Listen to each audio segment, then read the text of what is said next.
Hey everybody, welcome back to HitPoint, a JRPG news show, a niche news show, an anime news show, anything that catches the interest or ire of either Baku or myself. We are going to talk about it.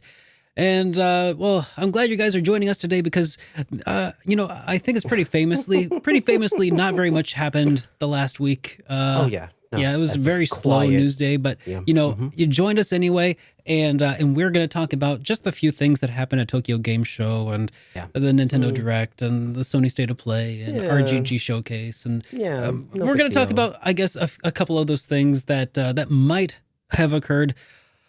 Also, Yeah, let's address the elephant in the room. Baku, it's Mhm. good to see you today, bud. How you doing? Hello. I'm the elephant in the room. Is that it? Yeah, I mean, I Are don't you know. calling me fat? Is that what's going on? I'm talking about a big fat problem that I had with my computer on Yes. Sunday when we last attempted to stream.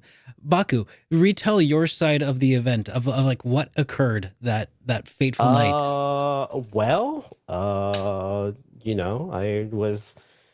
We were doing our setup. I'm sitting there and I'm like, okay, when we're setting up, it's 15 minutes before the show. Mm-hmm. And then all of a sudden you just cut out.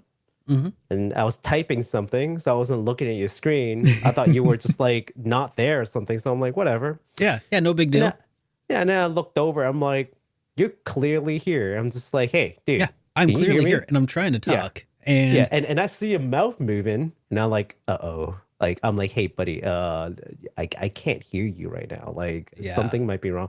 So we kept like dropping our calls and coming back on. We did the old- restarting Discord. we did the you old know. have you tried turning it off and on again thing? Yeah. That's where it all started.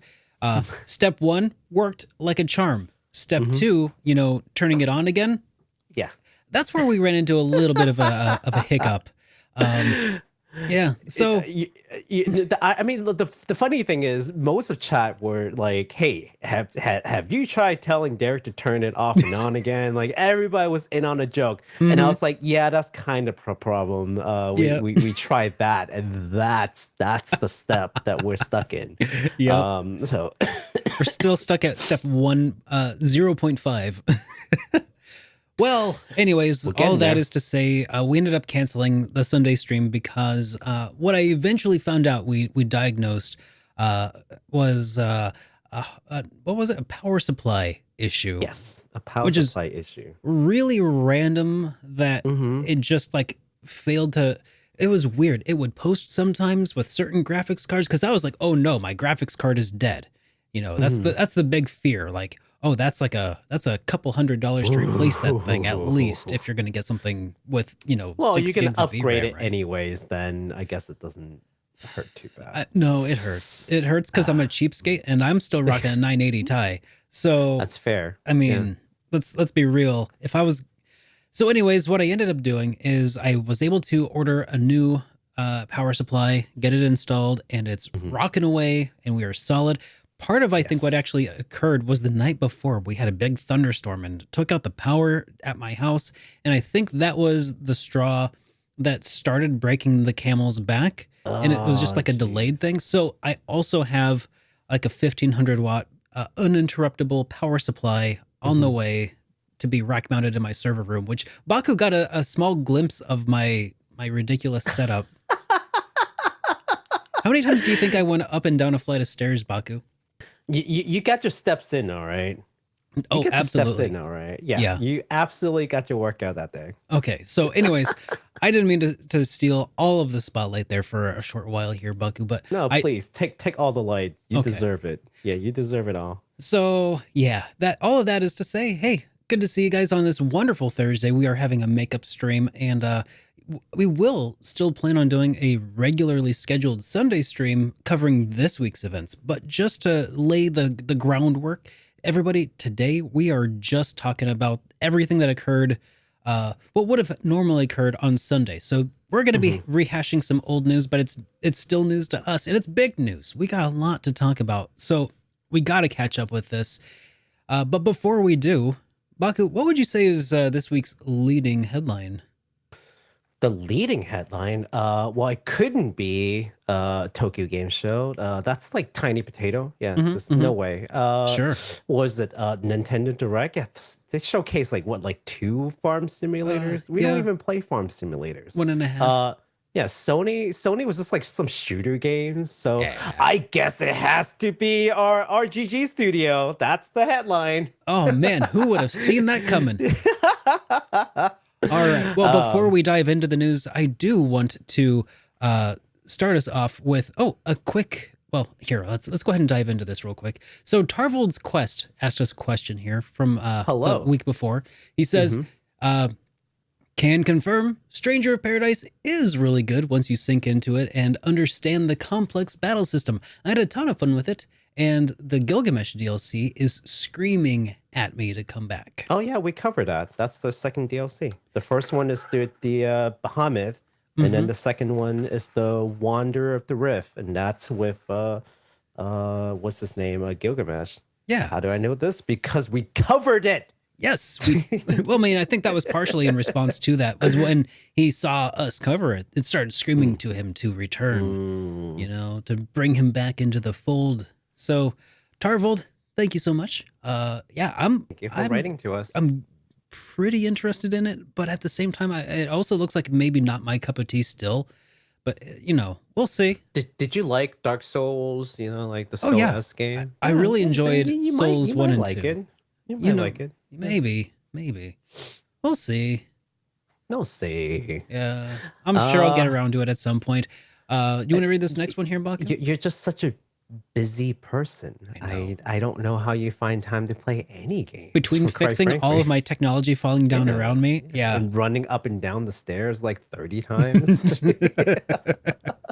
You were exhausted. I'm like, this man, like you were not exhausted from the computer. You were just exhausted from like the stairs. I can tell. Oh man. Like you're very done. I'm just like, we have like a long show ahead of us if we can get this thing working. I know. Right? So. I know. It's like I will show up just glistening. Perhaps it's for the best that everybody didn't get to see that. So Derek is shining more than usual today. What's going on? Yeah, positively glowing. All right. The next comment is from Wookie Boobifu 138. Listening to all of Baku's computer issues, and I just want to say consoles for the win.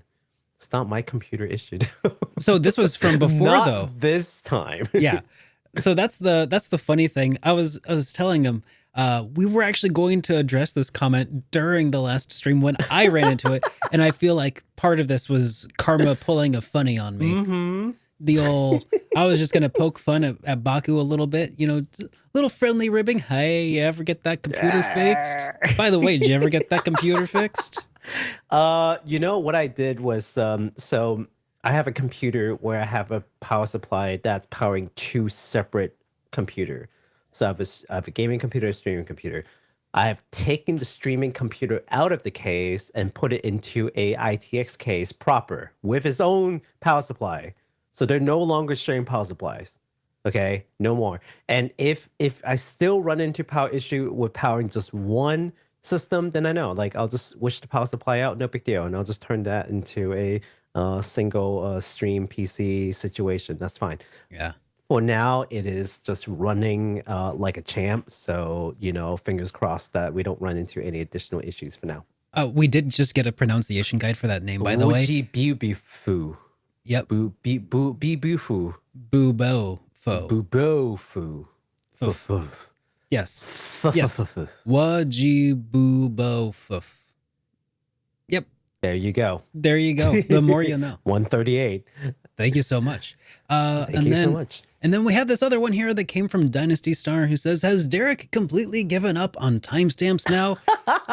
To which I will say, yes, because I am now, if you'll notice in the right lower corner of your screen, if you're watching this live, I am now taking matters into my own hands by adding these little timestamp things so that if you're scrubbing after the fact, you can use the preview window to see what we're talking about.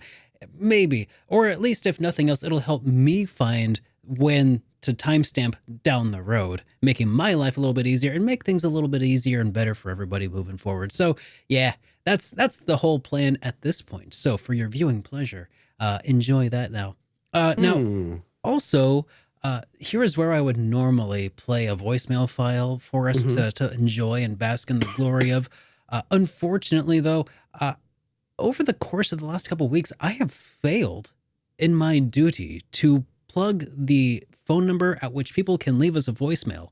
Unfortunately, Oh, no. I did not tell people that they could leave us a voicemail at 785-337-3805 because if I had mentioned that, they might have left us a voicemail which we could play live on the air and respond to, and just enjoy and make our podcast just that much better. So unfortunately, nobody so far this week has left us a voicemail at 785-337-3805.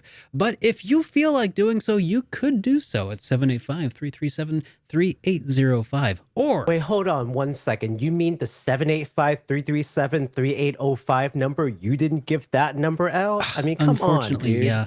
Oh my god. But on the bright side, I think I've done a pretty good job of letting our international viewers know that they can also just send us a voicemail file to HitPoint at SuperDerekRPGs.com, and we will also play that on the air as well. So that's a completely valid option for people who can't call us at 785-337-3805. So I guess with that, we shall move on to the next section here. Yes, sir. Moving away from the 785-337-3805 number to the next section.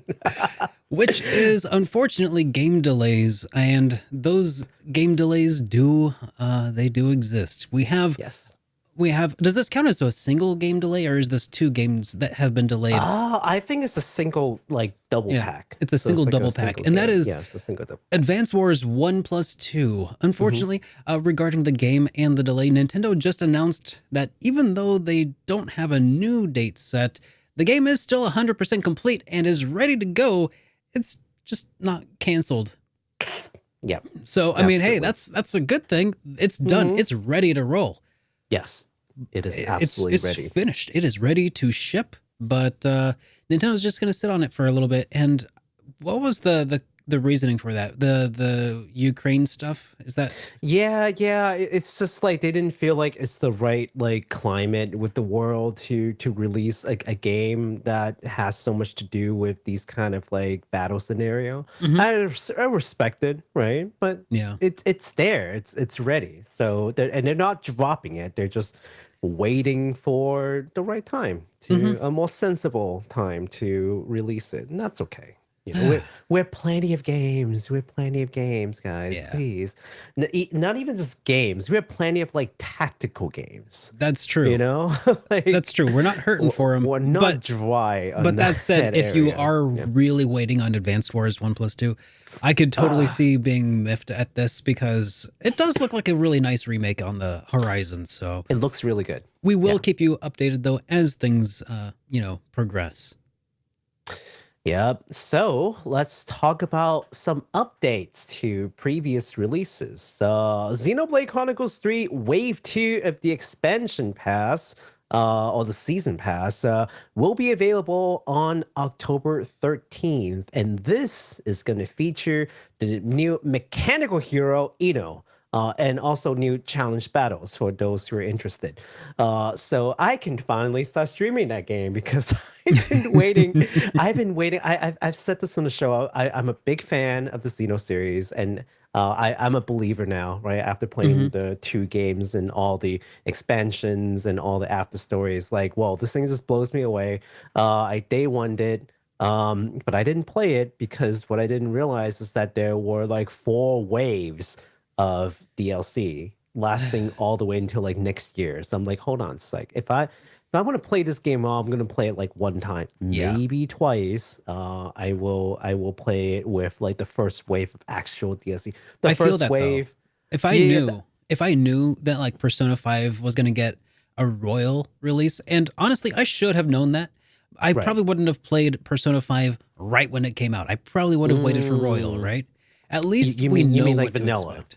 Yeah, I played Yeah, the yeah. vanilla version of the game, which is fine. It's a perfectly fine game, but now I know that there are aspects of Persona 5 Royal I am very unlikely to ever experience. And same Yeah. with Dragon Quest 11. You know, the definitive edition has Hmm. so much extra content, Oh and I yeah. just can't afford another 130 hours to sink into it. It's just, So anyways, it's a smart thing to put off playing until the DLCs come out. Hmm. Even if that might in turn hurt initial sales figures for the game. I mean, come on, guys. Like, how? I don't Okay, know. everyone who is like, "Oh, watch out for chapter blank." I'm like, if you think you're not spoiling people, you're spoiling people. But Mm-hmm. at the same time, I'm just like, I'm not that sensitive to spoilers, but I'm just I like, but agree. now I know exactly which chapter I'm gonna like, just like, what's the word? Like you're just gonna You're gonna steal be up all and braced you're for it, like, right? "Ugh," If brace for the pain, Yeah, if like there's a gut punch incoming, you're gonna be braced for it, and it's gonna, numb the effect somewhat, right?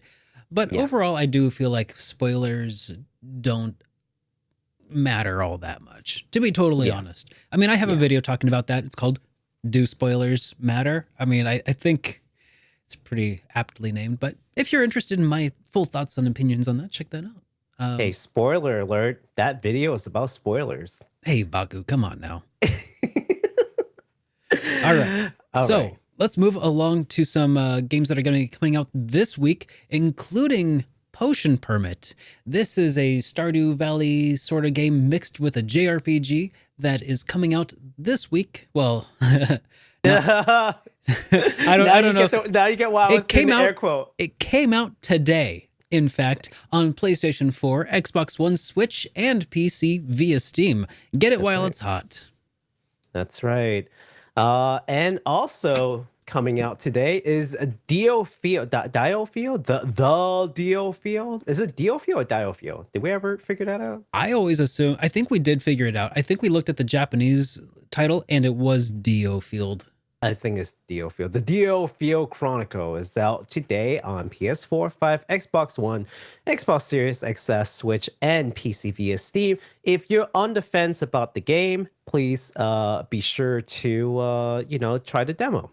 Yep. And that's pretty much it for us. There will be other games that will be coming out in the next week, but please come back for the Sunday show for that because Yes. this is a makeup show, just so you guys know. Exactly. So Yes, we if it will be feels doing like another show on Sunday. I was gonna say, if it feels like we're speed running this portion of the show, it's because we kind of have to, because Yes, a lot of things to talk this about. is the meat and potatoes. We have work tomorrow. We do. You all right there, buddy?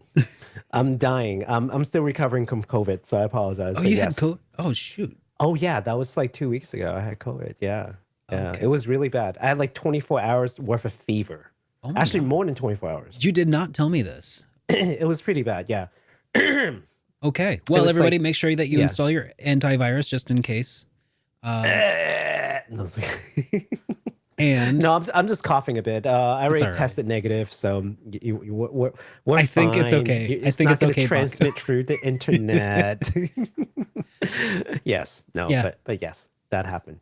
All right, so let's talk about some new games that's coming out because that's what you guys are here for, right? Yeah. So let's talk about how we're gonna do this, okay? Because let's set some rules first, okay? First Okay. of all, Some we're ground not rules. gonna talk about all the games from Nintendo Direct, from Sony State of Play, or TGS because that would be insane. We're not gonna talk about every single game. Yeah, We're we're just gonna talk about the curating ones just that the matter. things that Baku and I are particularly excited for, and we feel like you guys probably will be as well. Yeah, aka things we can actually speak to. It's We're also like a probably- space shooter. Like what? Probably not going to talk about Just Dance at length, so Maybe not Just Dance, but I don't But yeah, know. we'll make sure you guys get the cliff notes of all the really good stuff.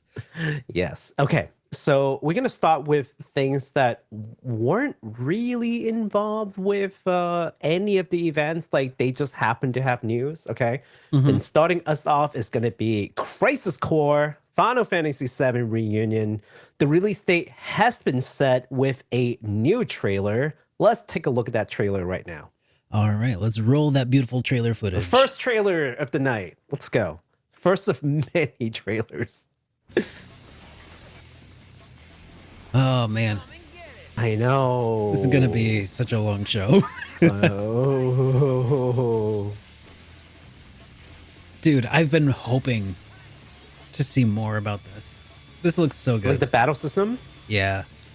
I never got a Yeah. chance to actually play Crisis Core on PSP. I have a copy. I just never got around to it. You know, I think that's like a very common story. You know, like a lot of people didn't get to play it on the PSP, or they played it on, you know, like an emulator, and they just really want to play it on like an official sort of release. Yeah. Like this is like kind of a dream come true for a lot of people. And heck, even if you had a chance to play it, you just want to play it in like you know, higher definition, right? Like there you go. This Yeah. is coming. Yeah, this is fantastic. It looks like it's being phenomenally done. You know, visually, it looks like it's on par with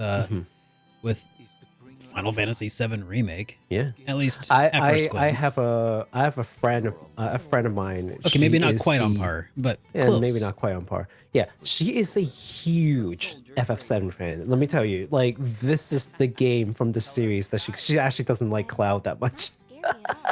Yeah, But I can see yeah, that. Zack to her was like a way better main character, and that's I've actually heard that quite a bit. Like Zack is like the man.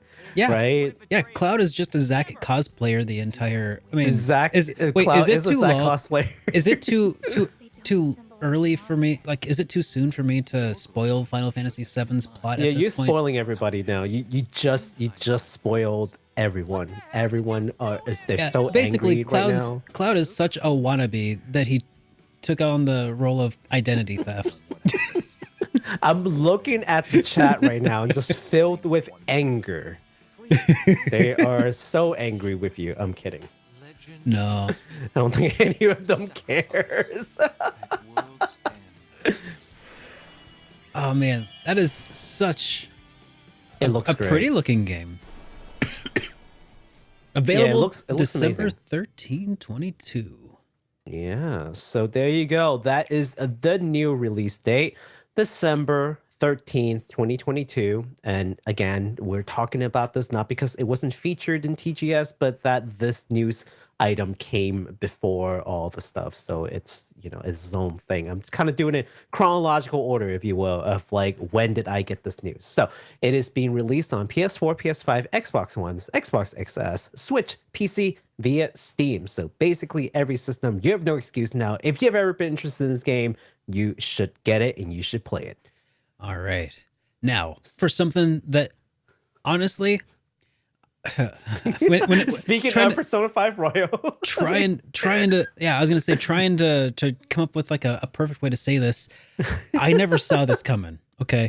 Oh God. Pre-orders for PS5, Xbox, and Nintendo Switch are now open for Persona 5 Royal. The Yes. digital and launch edition will include all 40 DLC items. 40. There will also be a limited one more edition. What will come with the? It'll come with the.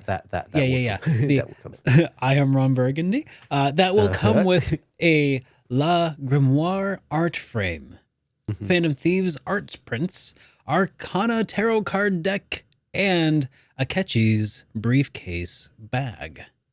Which funny enough, I've seen a lot of people trashing that briefcase bag. What does it 'Cause look like? Does it look like it's just a briefcase? Well, Akechi's briefcase is supposed to be this like metallic sort of, you know, like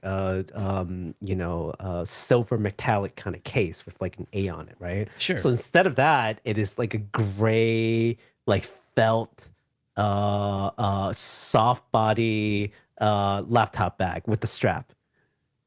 Also with the A on it. Oh, So everyone's like, something doesn't look right here. Yeah. But other people are also very interested. I think it's pretty divided as Okay, to so like, here's whether the or not thing. they would get it. Yeah. If it was a briefcase, nobody would actually use it because who uses briefcases? Since it's a laptop bag, people could actually hypothetically use it as a laptop I would bag. use a briefcase? Excuse me? I am not a psychopath. That's Baku, a catchy. do you have a briefcase?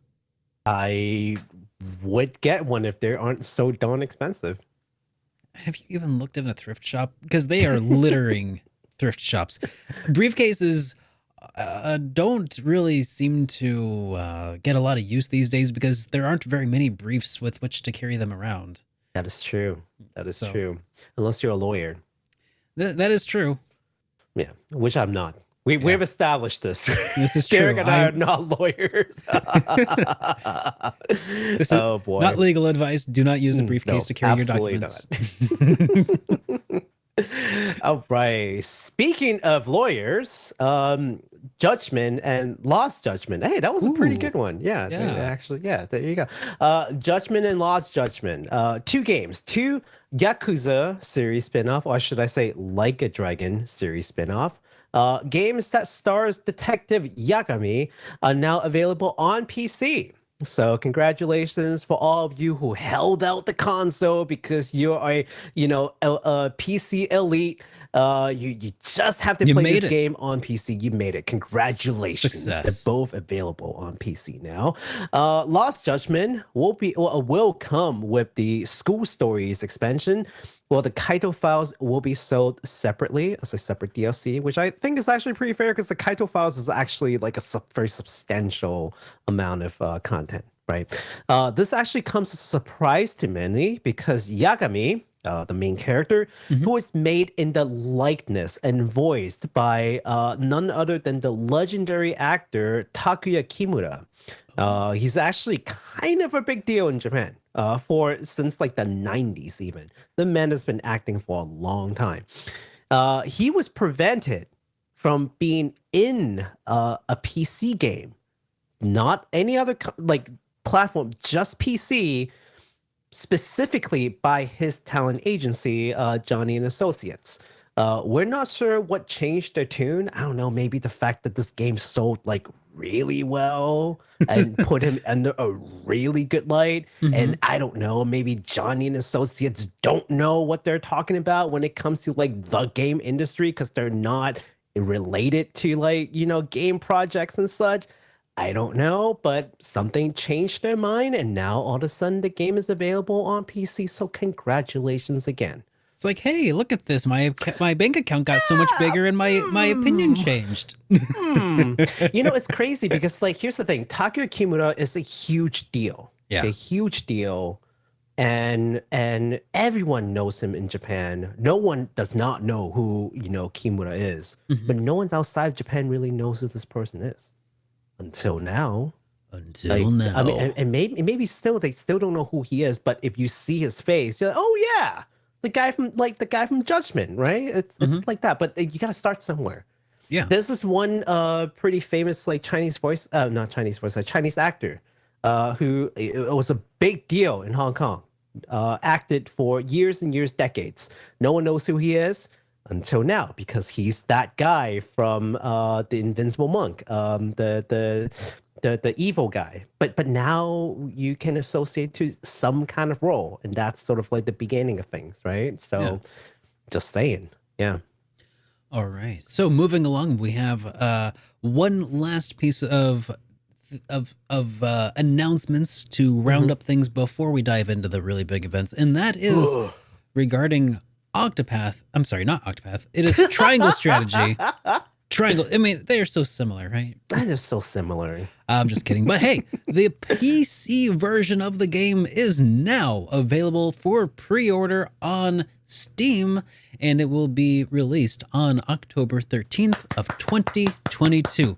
So if you were one of those many people who really enjoyed Octopath Traveler on PC, that's why I got him switched up in my head. If you enjoyed it on PC and you're like, man, I really wish that Triangle Strategy was coming to something other than Nintendo Switch, and I had said something like, well, you never know, Octopath Traveler eventually came out. Well, we have both been vindicated, and your prayers have been answered.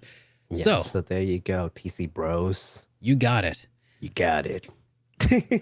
So that leaves us with, I guess we had a couple things that happened at the Nintendo Direct, right? Yeah, a couple of things. No big deal. In fact, so we just had a warm up. Are you ready for like the news? Oh, yep. Yep. All right. I mean, hang on a second. No, I'm not. Take a I'm not. breather. I'm not. You want to Okay. stretch real Okay. quick? Yeah. You want to I'm stand good. up? You want We got this. We got this.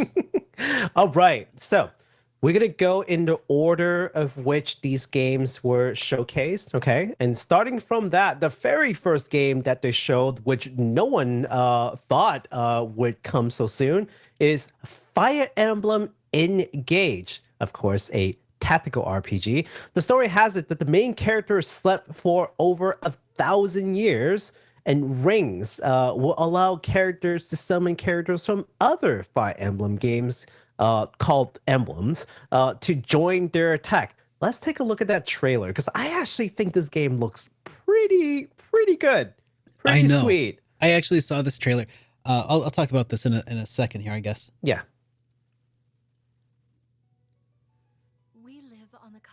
They start us with this thing. I'm just like, man, Nintendo Direct, like you're setting yourself up on like a really high bar if you're gonna show this as like the game to start. Yeah. I'm like, are you kidding me? In the beginning, there was a big bang. This was the big bang for me, at Yeah. least. It was definitely big bang. There's some. Yeah. There's some There big were stuff. many bangs.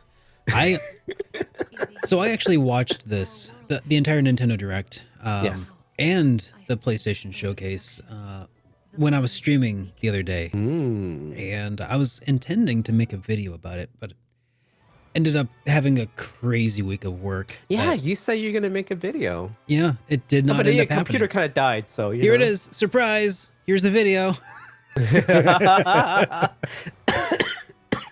No. But yeah, this one definitely was one of the highlights. I love Yeah. the look of the main character. At first I wasn't really sold on like the blue and red hair. but, Yeah. I mean, It's a bit it's not much. bad. Yeah. It's a little bit garish at first, but Mhm. they'll at least be really easy to spot from the battlefield. I wonder where my guy went. Oh, there you are. Yeah. Oh yeah, it's the one that looks a little extremely vibrant, a little harsh on the Oh. eye. Your head is assaulting my eyeball. I can spot you from 5 maps away. But yeah, that looks really nice. And I guess one of the It things really that I didn't even does. realize before is that the Fire Emblem games, since Three Houses, has also allowed you to like explore things outside of combat, which I had no idea about, and really makes me want to enjoy the game even more. I have not seen you pick up a Fire Emblem game before. I know. I generally don't Actually, love. don't see you play a lot of tactical strategy RPGs to RPGs. begin with. Yeah, I don't generally love them because I love that exploration aspect and like walking around, interacting with people. But if you can do that in these games, well then, I mean, I somehow missed that aspect of it before, but I'm down. Like I really enjoyed my time with Shining Force back, a few years ago, and it also allowed you to walk around a town and talk to people and stuff, right? So it's kind of interesting to see Fire Emblem kind of take a feather out of the cap of the Shining Force games and make something like this. Yeah. And it's absolutely gorgeous. Nintendo, they got some crazy good developers. I have a I don't know if this is like a hot take, but I really feel like Three Houses helped revive the tactical genre. Oh yeah, as soon as that came out and did gangbusters, everybody Yeah. and their mom has a tactical RPG, and it just happened. It exploded this year. This is Yeah. I think I talked about this a few weeks ago. Somebody asked me at one point, it's like, is this the year of the JRPG? I was like, this is the year of the tactical RPG. Like, I mean, That's true. JRPGs are doing great, but tactical RPGs are just, They're really making a comeback. they are Yeah. coming out of nowhere, man. I thought Yeah. if you're a fan, then you are having a good dang year. That's You're for sure. you're eating well. Yeah. I mean, it was like Super Robot Wars came out international, which I think this is like the first one that's officially released in the West.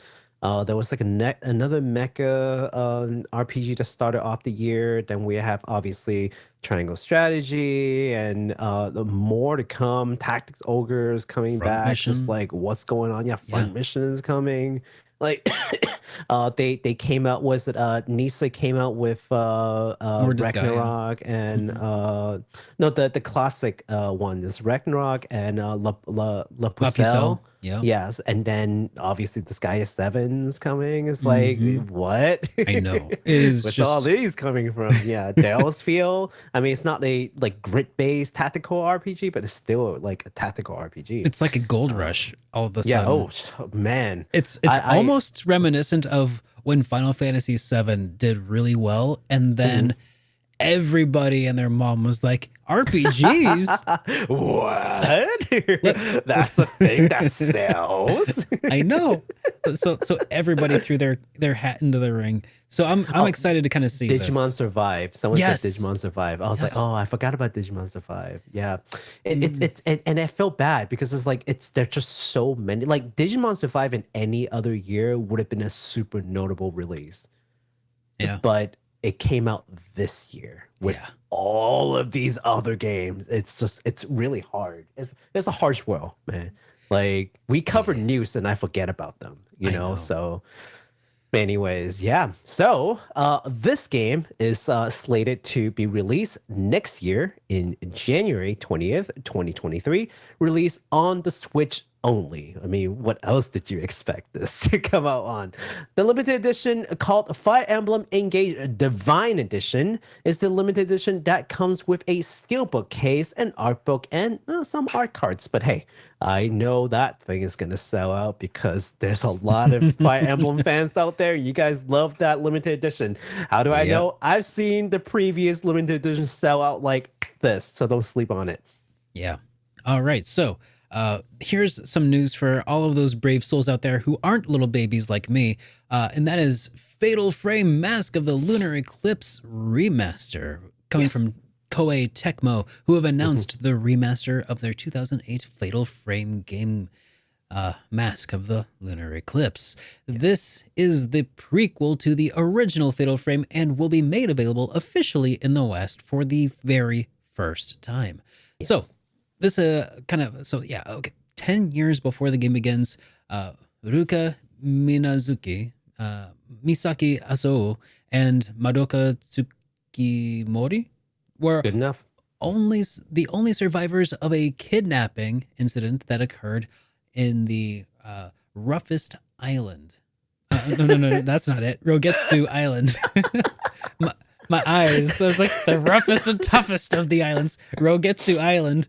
I'm gonna call it the roughest island now. If I play that game, I'll be like, oh, here we are on the roughest island.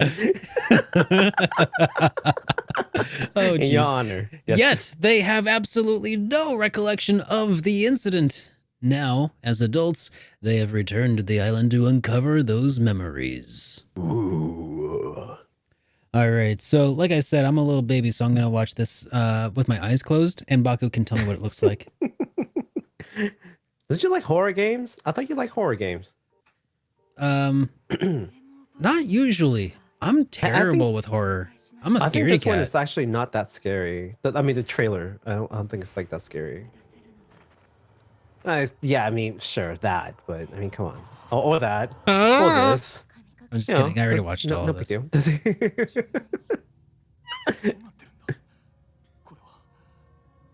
I Yeah, know so that there are a apparently- lot of fans of Fatal Frame, though, who should just be Yes. ecstatic with this news. So apparently, okay, Mhm. this title was the best-selling Fatal Frame game in Japan to date, Ooh. and is now made available to the West for the very first time. It is not the most sold Fatal Frame game, because that would include the ones that had already been released in the West. But at least within Japan, this still is the title holder, I think.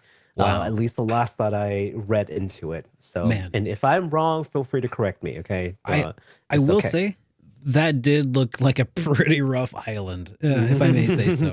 I don't know what compelled them to go back. Like, really, just let it go. You know, like that's the problem with these protagonists. They can't let it go. Something about the setup here though reminds me of the story It. You know, I don't know if you ever watched the TV show or the movies or read the book, but a little bit of that it has some rhyme to it, and it's got me kind of intrigued. But anyways, so that's going to be coming out in early 2023 on PlayStation 4, PlayStation 5, Xbox One, Xbox Series X and S, and also onto the Nintendo Switch, as well as PC via Steam. So basically everything but smartphone. Keep your eyes peeled out for that one. Heck yeah. And also, I just want to do a side apology for everyone who's listening to me cough right now. If I'm like coughing into your ears, I apologize. I'm going to push the mic away if I know a cough is coming. So I'm dying. Okay. It's just a lot of talking ahead of us. So, speaking of talking, let me talk about the next game. Fitness Boxing Fist of the North Star. From Imagineer, the company that brought us Fitness Boxing in 2018, comes their newest and most ambitious project yet. Let's take a look at that trailer. You know, I feel like they missed a trick here, if I may say so, with the title. This they totally could have called this Fit of the North Star. Oh god. I like how you have no idea that when you're watching this is not the Nintendo Direct one. I was looking for trailers that aren't the Nintendo Direct one, just because I knew you were gonna watch the Nintendo Direct. So this is the Japanese trailer. That's a lot longer. Oh, okay. I was gonna say, I like how like at this point nobody probably knew who that was. Yeah. They're just like, what is this? It's like, you know, it's like the Wii Fit trainer.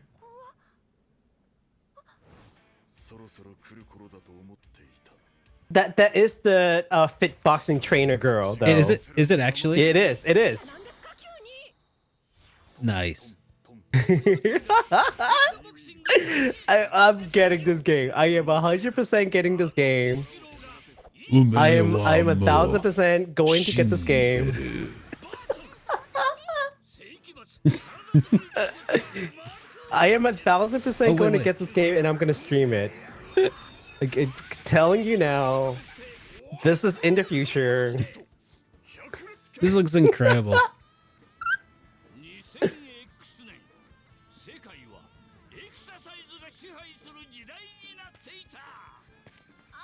The truth is, you're already fit.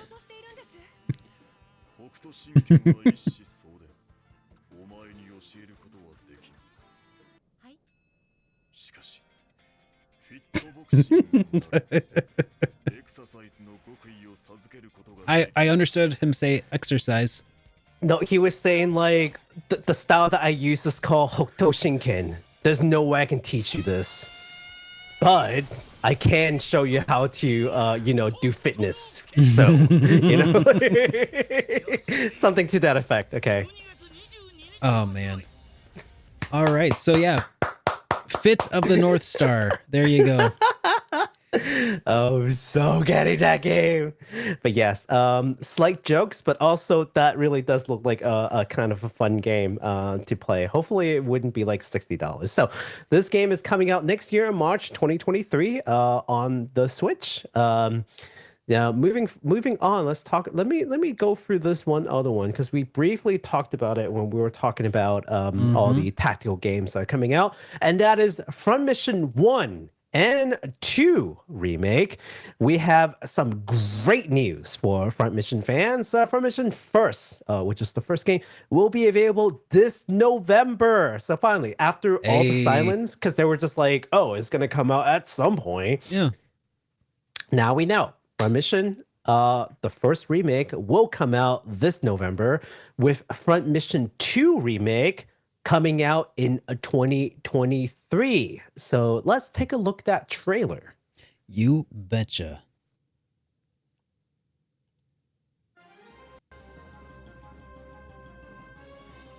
I think this is the new Front Mission 2 trailer. So it shows gameplays and what have you. Oh yeah. Also, yeah, not the same one as the one that was shown in Nintendo Direct. Yeah. I don't Yeah. I don't feel like the one that they showed at the Direct actually showed off much of the gameplay. So it's And it good to showed see. some. Yeah, I mean, this is the some, but second game. yeah. Yeah. So this is the Yes, second and yes, game. this is an official trailer for anyone who wonders. Links in the description later.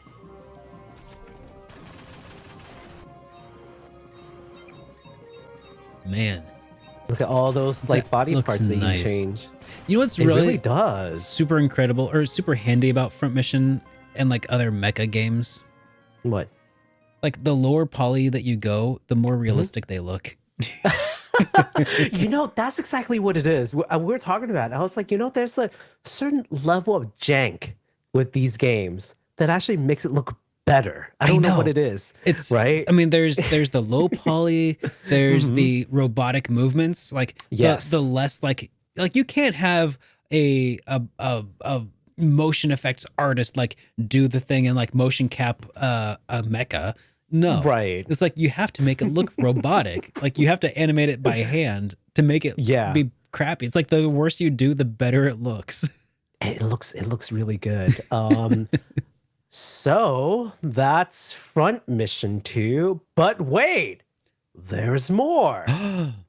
A Front Mission 3 remake has Oh also my been announced. God. I know. Oh my god. Okay, So yes, so they're officially bringing in Front Mission 3 remake now. So yes, not gotta only did say- they announce 1 and 2 before, 3 has now also been announced. okay, so here's the thing. Nintendo really buried the lead with that. I gotta say, because they had the trailers and then they're like, oh, by the way, Front Mission 3 is also gonna be coming out at some point. But and they're like, okay.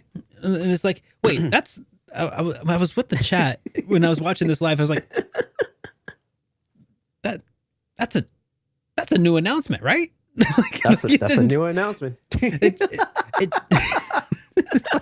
they just completely like just glossed over the fact. Slide it in. Man. No big deal. It's just a thing that happens. Yeah. Yeah. Excuse me. Yeah, I have a strong feeling that they're gonna bring 4 to the Switch too. I don't know. It just seems like that's something they will announce. I don't know. Next, It sounds like something that they might whisper next time that they have a direct. They might. They'll announce it through like, I don't know, like what is it called, like newsletter or something. Like Yeah. fine prints in the very bottom. By the way, we're releasing 4 in 2024. Exactly. Like, I mean, just like, PS. at this rate, it's just. Yeah, we're doing this, but we don't want anybody to know about it. It's a secret. Yeah, just it's a hush hush. Yeah. So all 3 of these games will be coming out on the Switch only for now, at least. For now, maybe. Yeah, because if we know anything about Square Enix releasing game on the Switches, you can bet it's gonna probably come to the PC later. Which, you know what? I think Front Mission Remake on PC would be perfect, especially with the Steam Deck. Oh man, yeah, take that Oh, with yeah. you on the go. Man, that sounds like a great time. So look forward to it when that happens. But until then, it is only for the Switch for now. All right. Well, hang on, guys. I'm actually not ready for this section yet. I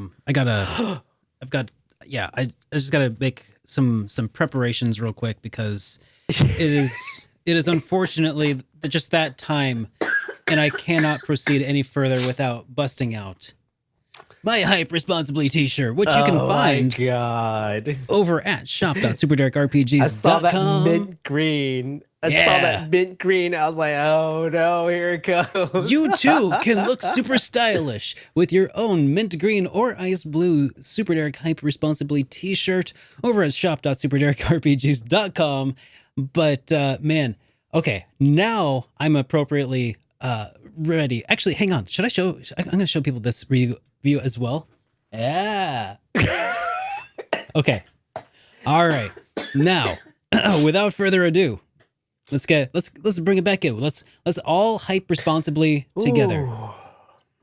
All right. I got to tell you, so far at this point in the Nintendo Direct, I was pleased. I was like, hey, yeah, we're having a pretty good stream so far. Yeah. You know, things are going pretty good. And then something happened that just gave me chills. Mhm. You know, that song, it did it. Just like that. Oh my god. I was swept up and I'm like, I'm ready to play again. I'm ready to go back in for another 130 hours of brutalizing myself. Oh, it's gonna be longer than that this time. Travelers embark on a journey through the land of Celestia. Man, this Octopath Traveler 2. is going to be incredible Realize a world without conflict, without because there are a lot of things going on here. Oh yeah. By the way, We're have you gonna talk noticed about it. all these names are anagrams of their counterparts from the another. Yes, because they all spell Octopath. Like this one says Throne, the thief, aka Therion is like what the thief was named before. It's just rearranged letters. I need to rediscover who I am. 8 travelers from different So regions none of the further out none of the from accents are whose path will really lead. obnoxious, which is really great. Oh, I think they learned their lesson. From Hanet, yeah, because people did not let that Each down. traveler's unique path That's okay. I was listening to Japanese. It didn't bother me at all. or take them along in your travels. Ah, Change day to night and watch the world transform around you. Even the path actions at your disposal will vary. Entreat folks for items. dude, this game was, Them for well, information. Octopath 1 was so good. And it looks like, I love this. Do you notice that slight camera turn? Mm-hmm.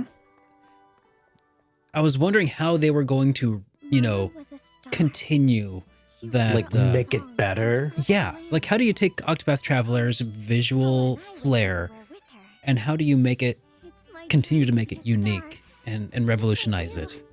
Turn the angle a little bit. A little bit, yeah. I mean, that's all it took. Just a little bit of that. I think Yeah. that that's something that others have already started playing around with, but Your dress is tattered. yeah, I think this is just gonna be Ecnia. great. I'm excited to see what they do with this because Octopath Yeah. they were the ones to show us the way for like the future of 2D sprite-based games, you know? Yeah. Pray. I came Oh, by the way, for anyone who's wondering, yes, this is an extended for the friends who trailer. Okay. For I'm the like, game, this is a yeah. little longer than I remember. I'm okay with that though. They're my I was deliberately looking for trailers that weren't the exact same ones from like From the Nintendo Direct. Yeah. There's no point in you looking at it again unless I couldn't find it. There are some games where like that was the trailer, then okay. But as much as I can help it, I was finding like ones that gave more information. And so we can take a look at those together. My blade will not waver. My blade is unbending. I'm telling you, I love the fact that they are taking like inspiration from different culture this time. Yeah. And like it's very apparent where they're getting these culture from too. And just making this like a grand journey. Yes. It's just An epic one, you might say, with the Yeah. inclusion of that boat. man. Did you know that that's actually what that means? Is an epic journey, or an epic is when you technically cross an ocean. Oh really? Yeah, it has something to do Huh. with like crossing an ocean or a sea of some sort. I'm gonna tell that to my Scrum Master tomorrow. Yeah, it's Yeah. 2023. yeah. Did you know? As we write a new epic, did you know we have to cross an ocean for this one? I'm gonna be that guy. Oh man. Yes. So All right, Derek, tell us about the game. all right, guys. Well, so there are some additional details that that exist that we're not quite delved into here. So let's go ahead and dive into this a little bit more in depth. We've got 8 new travelers: Hikari, Agnia, Partilio, Partito? Particio. Particio? Hang on, let me zoom in a little Probably bit. like Italian Yeah. kind of pronunciation. Particio. We've got Oswald, Throne with a schwa e, or no, hang on, is that a schwa e? Is that just with a the little dot over accent? the? Yeah, is that what do you call that? With the Yeah. with Okay, the so it is an upward. accent mark. Yes, yes. Okay.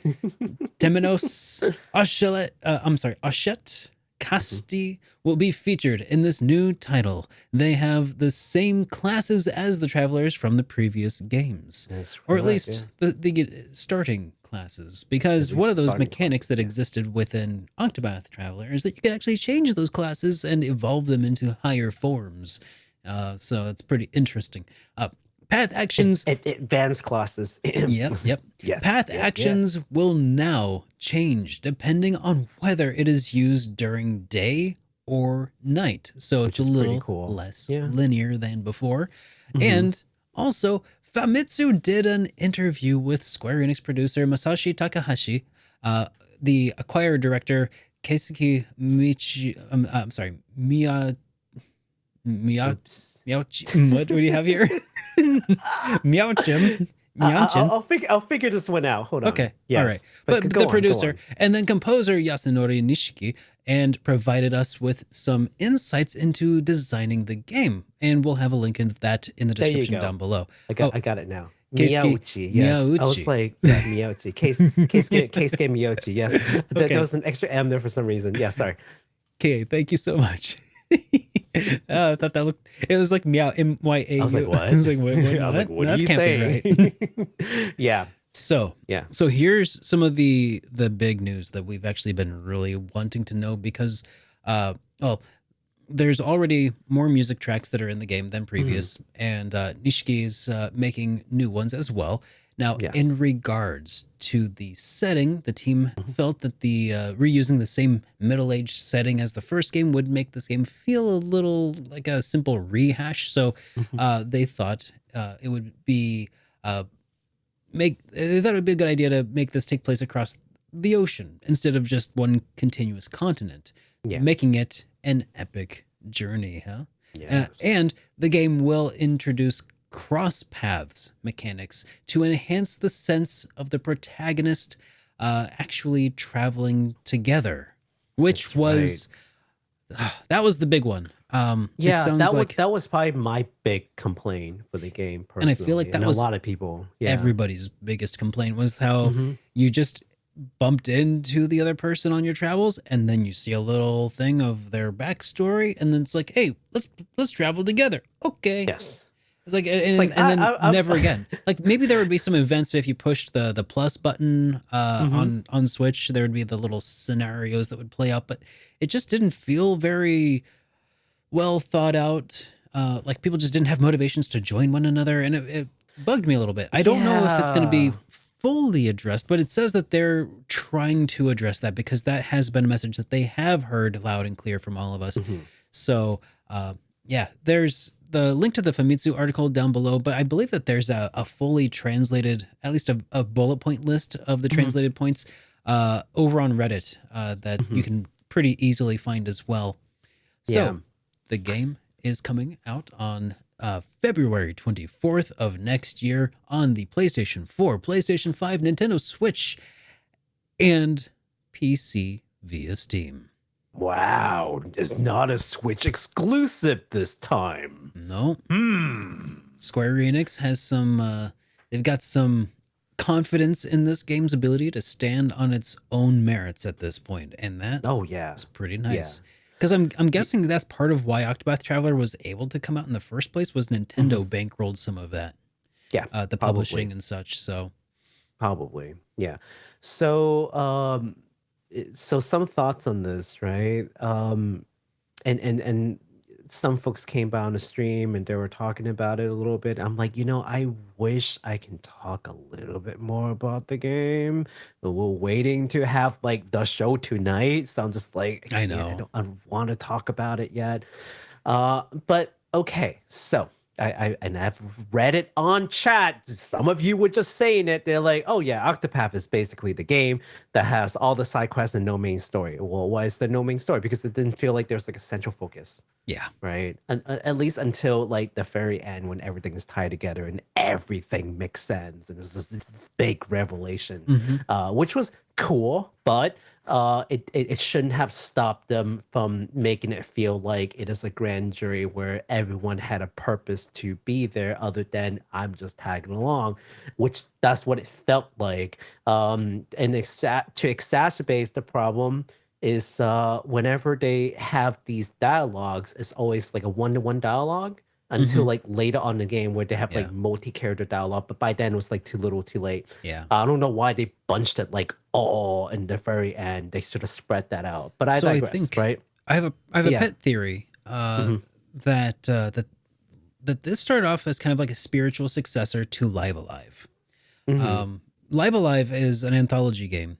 For anybody who isn't super familiar with it already, it has a bunch of different filmic genres that have been transformed into kind of a strategy RPG, and then they just it crosses across 8 different stories, 8 different characters.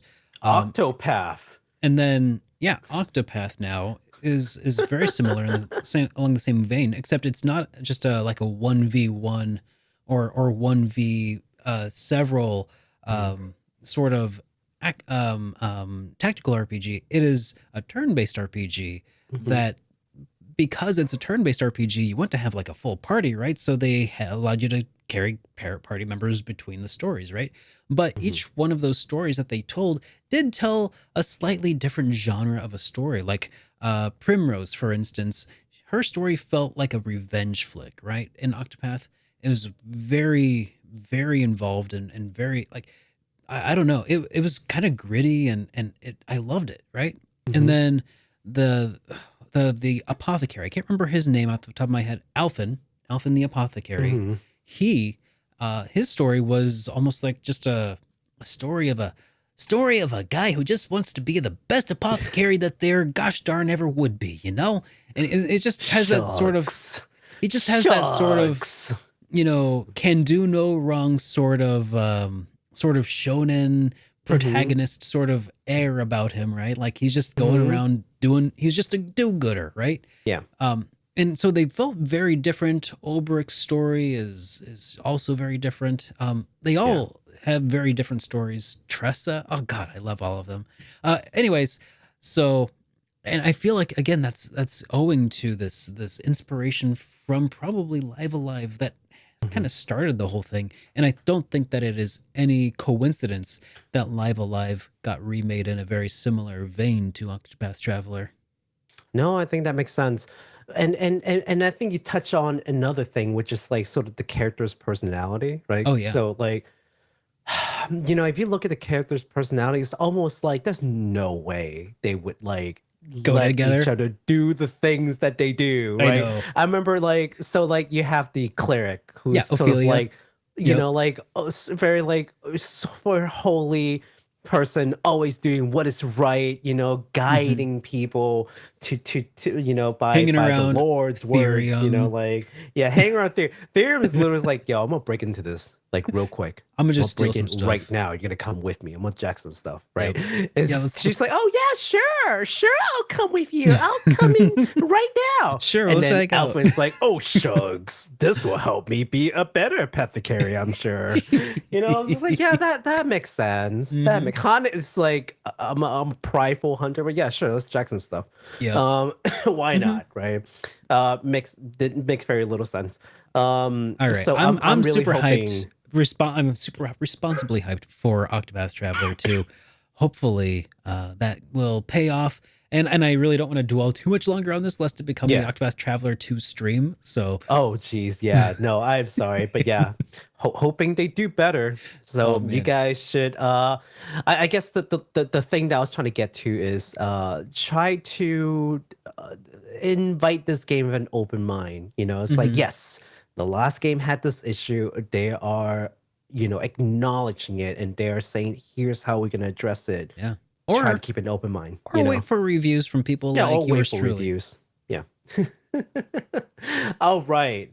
Let's talk about that next game. It's called Theatrhythm Final Bar Line. Theatrhythm is a Final Fantasy themed rhythm game that was initially released on the 3DS, I believe. Now, this newest addition to the series will come with 385 songs. That's close to 400 songs that you can Wow. play with 2 players local co-op called pair mode and up to 4 players against each other online in multi-battle mode. Sounds like a lot of fun, actually. I love the 3DS game. 90 songs, additionally, will be available through DLC, including songs from other Square Enix titles such as Nier, Octopath Traveler, Chrono Trigger, and more. Digital Deluxe editions will include all the DLC songs and 27 additional edition exclusive songs. So I don't know if you keeping count, that's like, I don't know, like 500 songs? Just or so? about. It's a lot. Yeah, it's a lot of songs. Anyways, let's take a look at the trailer. And I love how when the songs are playing out, you have these little, basic character sprites and stuff, but they are enacting events from the various games. I actually kind of like them. It's cute. I know. I'm You not can saying bring it's these bad. characters with you. Yeah. That's super interesting. Oh, it's a really fun rhythm game. I don't know if you guys know this, but aside from JRPG, I'm kind of a rhythm game junkie too. So Yeah, I could tell. You and your this kind of Project hits like Diva. both spots. I'm like, I'm sorry, rhythm game with RPG music? I'm sorry, what? Does someone call Baku? Hi. I was thinking it would be pretty cool to see more. I think we've talked about this even pretty recently. Rhythm games mixed with RPGs, and I would be pretty interested in seeing an RPG where battles take out in the form of these. You know, if sorts there's any of, major studio who would do that, it might either be Atlas or Square Enix. Yeah, Because probably. Atlas has a list of rhythm game. They have experience making rhythm game with Sega, doing like Project Diva. Obviously, Square Enix is doing something like this. So clearly they have some experience doing rhythm games. So, and obviously both companies have made great RPGs. So at least from a major studio, they would be like your best bet. Dude, are we gonna get DMCA'd from this trailer? Well, that's why we need to keep talking, Yeah, because great game. I don't think so. These are all like it's probably in-game music. Yeah, It's probably fine, yeah. But so here's Octopath Traveler, of course. Jeez. And his Chrono Oh, Trigger. yeah. I'm really hoping that they have Chrono Trigger character that's in the as Zeal. DLC character. It would be great. I doubt it, but if they did, I'll lose my mind. If Chrono's in this game, you can like control him to play. yeah. But I'll anyways, lose my back to my pet project idea where battles take place using rhythm-based. Oh, that would be so awesome. Like, That would be awesome. as bonus points if you could play it with like a Guitar Hero controller. Because that Hey, was the by the only way- rhythm game I ever got into. By the way, I know that we have like indie developers like in the chat right now. As Do a we? matter of fact, I'm just saying. Oh. Yeah, absolutely. I won't. Okay. I won't name names, but I spy at least 3 of you in here. Jeez. Don't name names. All right, See so- you. But yeah, I was thinking you were mentioning some names who you thought would be really good at this. Yeah. I feel like Falcom, they haven't done any, but they have some really awesome tracks that I think that would lend themselves well. Like they have the musical chops for something like this, Yeah. I think. Add some So- East music in there. Yeah. East, of course, the Kiseki games as well. But yeah, I think those are probably the 2 most likely to do something like that in the near future. Except, well, I don't know. There's a couple of indie developers who might have a pretty cool idea now. Oh no! Now you got all the Falcom fans all riled up. Oh no! I've summoned them. No, you've summoned them. Anyways, back to Final Fantasy Theatrhythm. Yes. Theatrhythm Final Bar Line will be coming out next year in February 16th, 2023, releasing on PS4 and the Switch. Pre-order is open, and in fact, I need to go do that. Awesome. All right. Well, I'll take on this next one here. There's an interesting new game here that's been called Various Daylife, which is such a God, what that if there is a single Hey. title that like makes me think of like a boring day, just like taken at random from my list of boring days, Various Daylife. So this is an unexpected game from Square Enix and the team that brought us Bravely Default, Octopath Traveler, and Triangle Strategy. In the year of 211 of the Imperial Era, a new continent was discovered. You, as the player, will explore the land as a settler of Antoasia? And Something like that. Antasia? Antoasia? Antoasia? Something like that, while sure. living your best life in the city of Arabia. So, Yes. here's the unexpected part, though. The game is immediately available on PS4, Switch, and Nintendo, and Nintendo Switch, and Nintendo Steam as well. God, for some Yeah, it reason, just got my shadow dropped, right? for some reason my mouth just wanted to say Nintendo Steam, so I had to say, it. Nintendo Steam. Yep, yes. good old Nintendo Steam. Good old So- Nintendo Steam. You know, so you can play it on your Nintendo PC now. Yes. So let's watch the trailer together here and see what this is all about. Yeah, so this was like I think this was originally like a mobile game before in like 2019. But like I don't think anyone expected them to just come out like a full Look game. at that look at that like, out title of screen. nowhere. Like that title Yeah. screen, when I first saw that, I was like, man, that's such a ripoff. I saw that and I'm like, okay, now I know why the name is weird. Yeah. I know who did this. I know.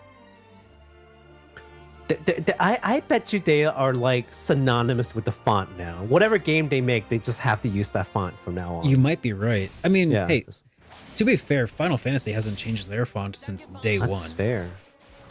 That's fair. Yeah. Pretty cool game, not gonna lie. Like, yes, I get it that it came from like a mobile game, but Hey, it doesn't matter where still you looks came pretty from. good. I was gonna say, yeah. Like, As long as it's not like a weird Humble gacha beginnings. game at the end of the day, I'm okay with that. speaking of which, is it a gotcha game? I don't believe so. Yeah, I don't know. If it is, and I mean it's Square Enix, so I wouldn't put it past them. But from my understanding, it is not, Yeah. which is the only reason why I even brought this up. Yeah, they Because haven't if it hinted at it was- yet, at least. Yeah, if it was the mobile game, I would never advertise it. I Yeah. can't. If it Yeah. turns out that it is gotcha, we will talk about it and let you guys know to not waste your time. But as of right now, Various Daylife seems like a pretty nice way to spend at least some time with your Various Day Lives out there. So That's right. All right. Next, we got ourselves quite a doozy. This is another huge announcement. This caught me so off guard. A lot of people. I don't know why. I did not expect this at all. You know, I kind of expected I mean, it just I- because when I saw it, I was like, oh yeah, that makes sense. But I wasn't like, I was never like, man, what are we gonna get this next game? So what do we got? Okay, so I think I expected it, but I didn't expect it in the Nintendo Direct. I was That- like I knew something was coming. Yeah. So the last time we talked about this company, a little company called Gust, and if you don't know what company Gust is, Then I'm blown they- away. Yeah, I'm blown away. They make a little known series called the Atelier series. I don't know, might have heard of it. They have like almost 30 games now under their belt. One of the most Yeah, successful almost. games series in Japan, surprisingly. So the 25th, I think they just celebrated their 25th anniversary. Mm-hmm. They had this whole thing, and then they were talking about, hey, you know, here's the future, but they stopped short of saying, here's the next game. Well, we're looking at the next game now. So the next game in the Atelier series is called Atelier Ryza 3. Alchemist of the End and the Secret Key. This is the third installment of the Atelier's Secret series. For anyone who is new to this franchise, there's usually like a common word in the title that tells you like which series it is. For example, Atelier Sophie, Sewell, and Liddy, and that's the mysterious series. There's the word mysterious like in there. This is the Secret series, and you'll find the other two games also have the word like secret somewhere in there. So this is the third title, and Ryza will retain the role as the main character in this new title, which is not standard in this series. Usually they'll have like a new protagonist where the old protagonist is kind of like what's the word, they'll be involved, but Like an they're not going to be a acquaintance. protagonist. Yeah, well, no, it's a lot of times they're like the master of like the next like generation. Okay. They've done that for multiple games, so it became a bit of a trend, but they're here to break that trend a bit. She is in fact the main character now 3 games in a row, which is makes this a little unique. This of course means that this game is the direct sequel to the previous 2 games, which I believe is they're all each just a year apart or so. So let's take a look at trailer so we can see what we're talking about. Yeah, all right. Let's give this a gander here. Yeah, I think the other cool thing about Ryza, for anyone who may not know, is that Ryza is more or less like more like ATB kind of combat, so a little bit faster paced than Sophie, that are just like pure turn-based, like no timing mechanics. Some people like it, some people don't like it. I actually like this battle mechanics better, but I also like Sophie, so I don't know. Yeah. I can talk a little bit more about the Atelier series, but let's look at this.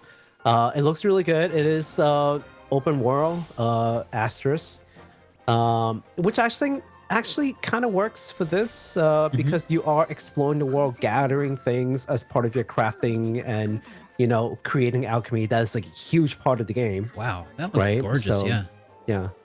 Are all of the Ryza games kind of open world like that, or is it just this one that's embracing it more? Believe so, yes. It's just like increasingly so. Okay. Like that's like another new thing for Ryza. Like Sophie was still like going to like new like maps. I've been meaning to check this game series out for a while now, and now that all 3 are out, Atelier Ryza specifically, it's just they're also never cheap. Yeah, absolutely. I think Atelier is kind of like you either love it or hate it. And I've said it in previous streams and shows before, talking about just my personal experience with Atelier games, coming from a person who plays a lot of quote unquote traditional RPG, let's say, right? Like the Final Fantasies of the world.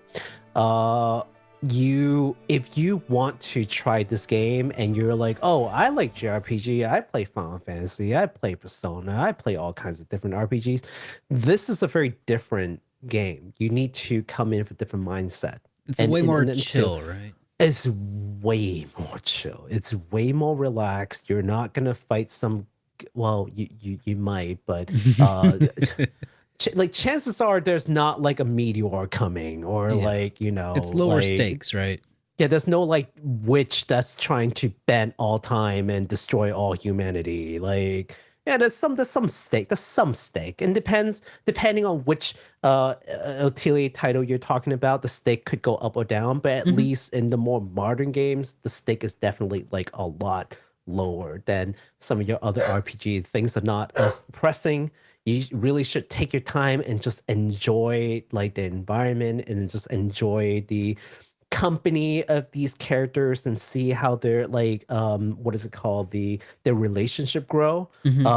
So it's a very different feeling. So so I would say, just as long as you can adjust your expectation right into this game, I think you can have a great time. I beat Sophie twice because it was just a really fun game for me, and very relaxing time. So this game is coming out next February, on the 24th, releasing on PS4, PS5, Switch, and PC via Steam. Early purchase bonuses include summer costumes, because of course it does. Of course. Of course, it's a Gus game.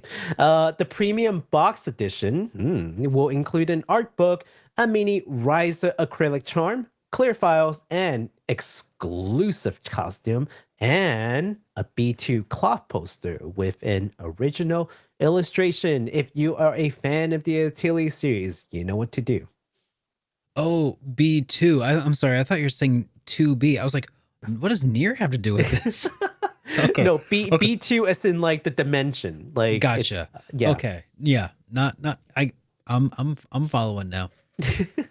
Moving along.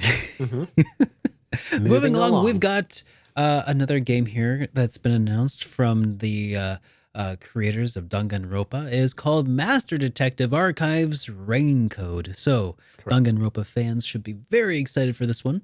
It is from Spike Chunsoft and the team, well, that made Danganronpa. It comes a brand new IP that should scratch your detective murder mystery itch. You want to take a look at this? This game looks really good. It actually does. Yeah. Like, I mean, Danganronpa always kind of looks very stylish, right? Always see, looks there you pretty go. good. That's one of the ones that I couldn't find like a good like trailer. So I went back to the and I'm not even Nintendo saying one. Danganronpa correctly. I was Danganronpa, yeah. There, that's how I say it. Danganronpa. Yeah, so Danganronpa has always been very stylish, and I've never been like a huge fan of that art style, and I still am not. But it doesn't change the fact that it looks good, like aesthetically. Yeah. It's not my cup of tea, but I still recognize like how well it's put together, if that makes sense. Yeah. It kind of has a little bit of that like 90s anime vibe, I feel, like with the really big eyes. It's the hair. It's the freaking hair. That It's too. the unrealistically on all the spikes. Yeah. That too. Each crime scene to gather clues and evidence. When you're ready, And the bowl cut.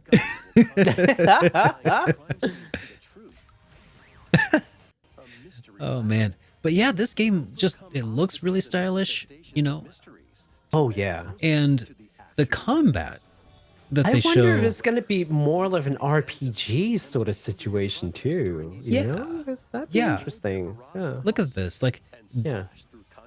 slashing through Slash through contradictions.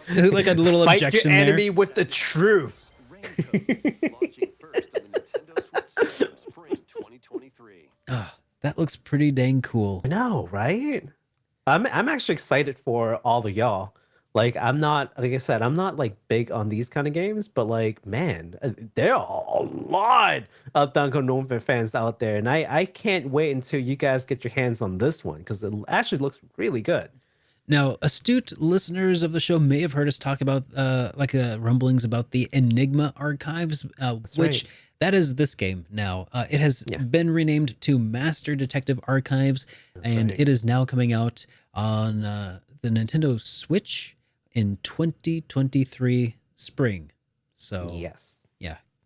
All right. So there's a right. little bit of a roundup here of some things that I think you wanted to talk about, right, Baku? Yeah, just hey, listen, we're talking about the Nintendo Direct.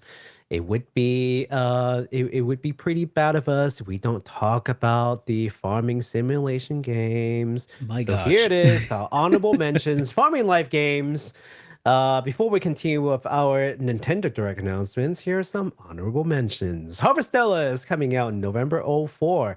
The demo is out right now. And in fact, a lot of folks just play Harvestella, and they're actually saying it's a pretty fun game. It So I looks don't really know. neat, so I'm not Yeah, surprised. I just can't stand their limbs. They're just like, little I don't lanky, know what it is. a little like stick really figure-y. large hips and body, and then just like really skinny limbs that like I'm pretty sure you can't stand. You'll topple over. I'm pretty sure.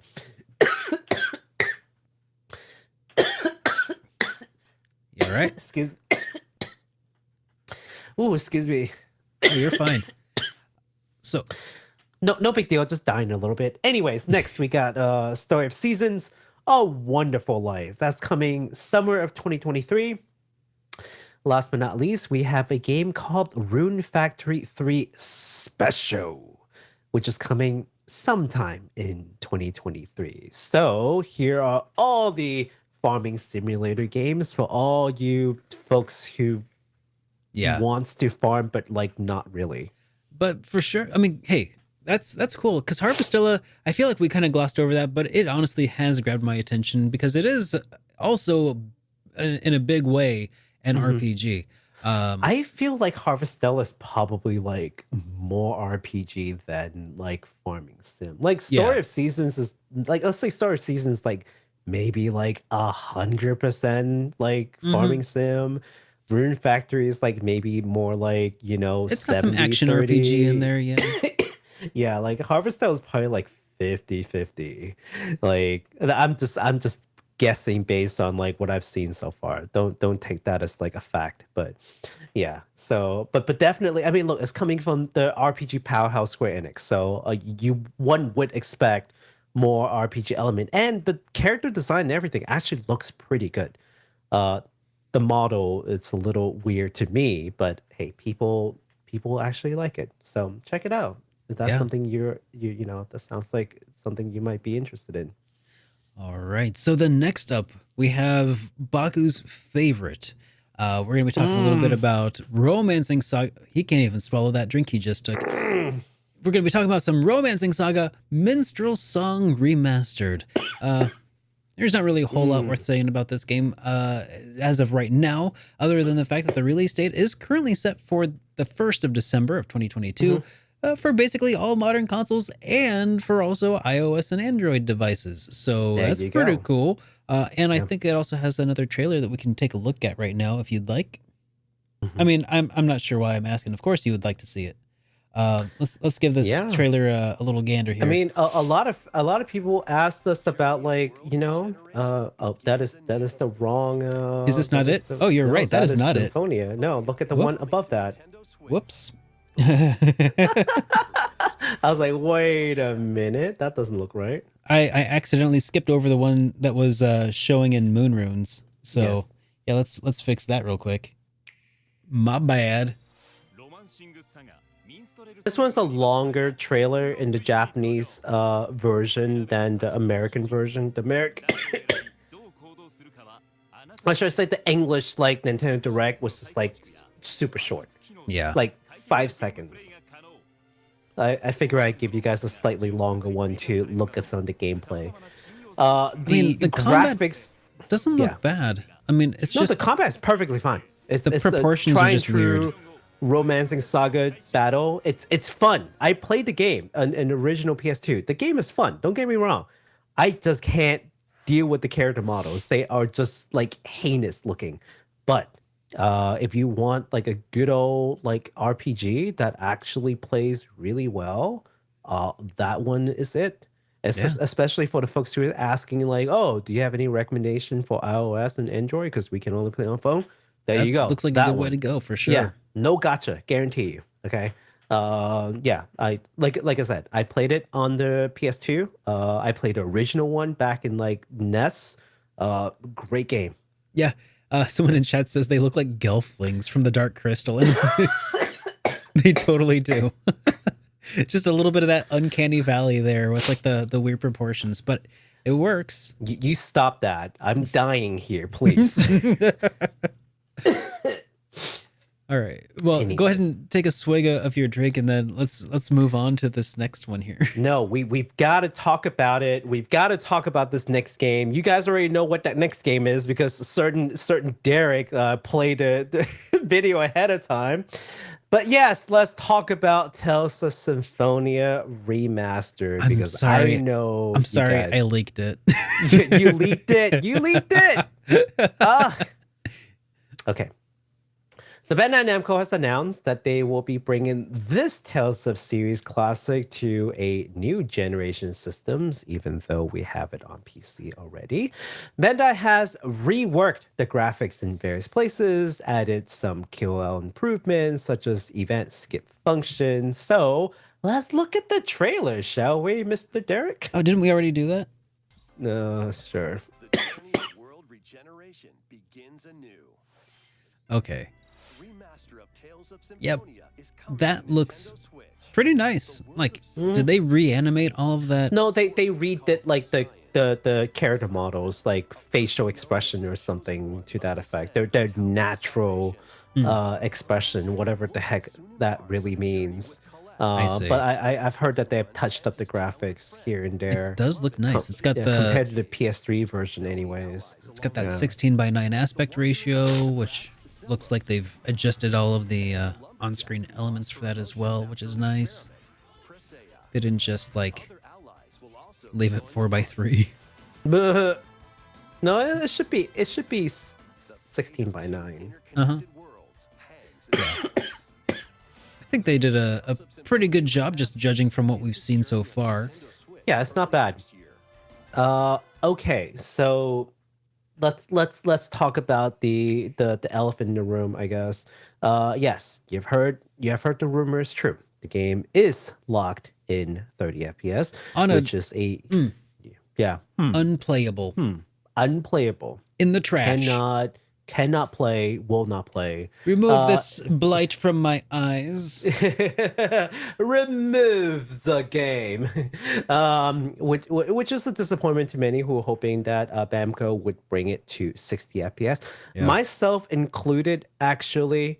Many have talked about, the difference between the original release, which is on GameCube, and that's on 60 FPS, but then they chose the PS2 port, which in turn became the PS3 port, which in turns became the port that we're using for all the other subsequent release. So that's the reason why it is locked to 30 FPS. It's this whole history there. They've added content, they've changed stuff, and it just made more sense to keep that over trying to use the GameCube version and try to bring that back. There's just no way to reconcile. I don't believe it. I think they can reconcile the two, but There'll it be a is what fan it is. hack. There'll be a fan hack for hacked switches in 30 days. I'm sure of it, but Yeah. whatever. It They is just can't what be it arsed is. to do it. That's all. Yeah. So, okay. So here's the thing that I want to bring to everyone's attention, because I've been looking high and low. I couldn't figure this out. So let's just admit something, right? Sure. What I don't know. So it appears that this version should be visually superior to the PC version that's out right now, at least without any of the mod. Just like Okay. base game, okay, Mhm. it should be superior, because so the PS3 thing came out, and then the port to the PC, and then with this remaster version, they have touched up the graphics based on the PS3 version. So in theory, this should look better than the PC version, which is just the port of the PS3 game. Does that Yeah. make sense so far? Yeah. Right? So far, so good. Yeah. So it is not so if that is true, it is not clear to me, first of all, whether or not that is true. And if it is true, whether or not the touched up graphics settings or models will be available for the PC versions even in the future. There's no announcements there. I see. Now, I've seen one publication that says, oh yeah, this is coming to PC. I've seen one, but no confirmed like primary source on it. right. So when I go to the when I go to the Bamco website, I Yeah. don't see them talking about PC version. I've gone to Europe, I've gone to Japan, I've gone to like North American site. None of them talks about a PC version of this remaster version specifically. So until that is confirmed, until Bamco says, yes, this is coming to PC, just remember to check your primary sources. I think I almost got into an argument with somebody over this. I'm like, I'm just like, hey, look, if you can find me an official source from Bamco, then yeah, I'll take your words for it. And so far, I'm just kind of like, put up or shut up. Yeah. So I'm kind of hoping that they will do something like Square Enix, where like Square Enix had like FF8, which is like just a straight port, and then they had like a FF8 remaster, and then they released that, sort of to replace the FF8 on Steam, right?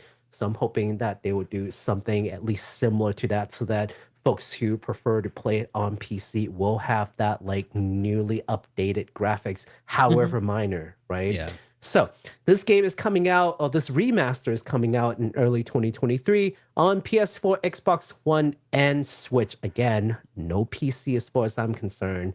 Pre-order is up right now. The Chosen Edition will come with a metal case and additional character art, prints, and stickers. So if you are a Tales fan and you just want to buy this game one more time, here it is. Hey, all right. I'm finally able to buy it a fourth time. You know, fun fact is I got this game with I think Tales of Systeria. When you buy Tales of Systeria a long time ago, this game came with it for free. So I got it on PC for free with that purchase. And then I went and bought the PS3 like collection edition with the second game, which is sitting in the back. Yeah. And I have beaten this game 0 times. I Now played, they're basically asking me to buy it a third time. I played it on GameCube a long while back. I got pretty far and I stalled, so I don't know how it ends yet. I'll have to go back and play it at some point. Well, then again, know, it is a Tales game, and I really should. Many people have contend that this is one of the best Tales game ever made, Derek. I'm just saying. Yeah, but maybe I should play Tales of the Abyss first or something. I don't know. Yeah, I mean, okay. Some people like Tales of the Abyss. I didn't like it, but some people like Tales of the Abyss. I know. Yeah. I'm just poking fun because like my entry point into reviewing the Tales games was the first one, Tales of Phantasm. Tales of Phantasm, yeah. PS1 on a fan. I'm surprised you didn't pick Tales Heck. of Destiny as the entry point because that's sort of like the first like baked like Tales game. I have it too, and I will probably that'll probably be what I play through next. But Yeah. oh, But hey, quick question for all the folks who are watching this show right now. Let us know what your favorite Tales game is. I've heard Tales of Vesperia versus Tales of Symphonia. Like these two are like contested as sort of like the best. I kind of want to hear from you guys.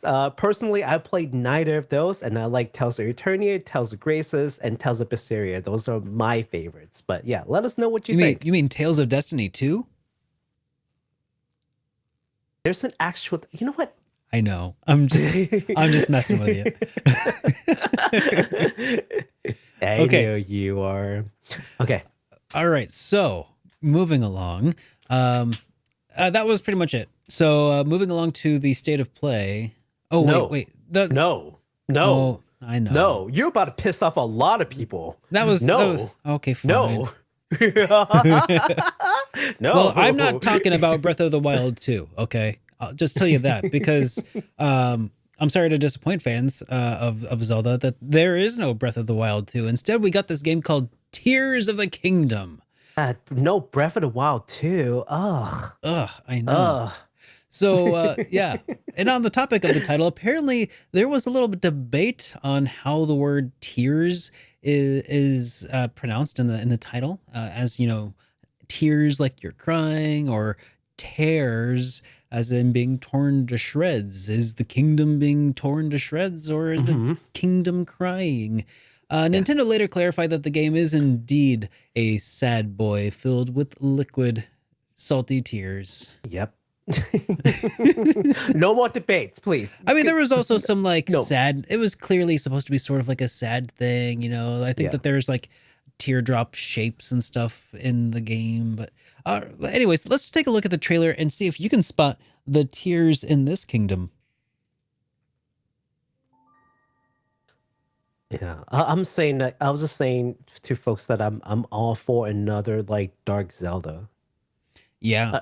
I'm not a Zelda fan, but I love the aesthetics. Like Twilight Princess aesthetics looks amazing to me. Yeah, Twilight Princess, yeah.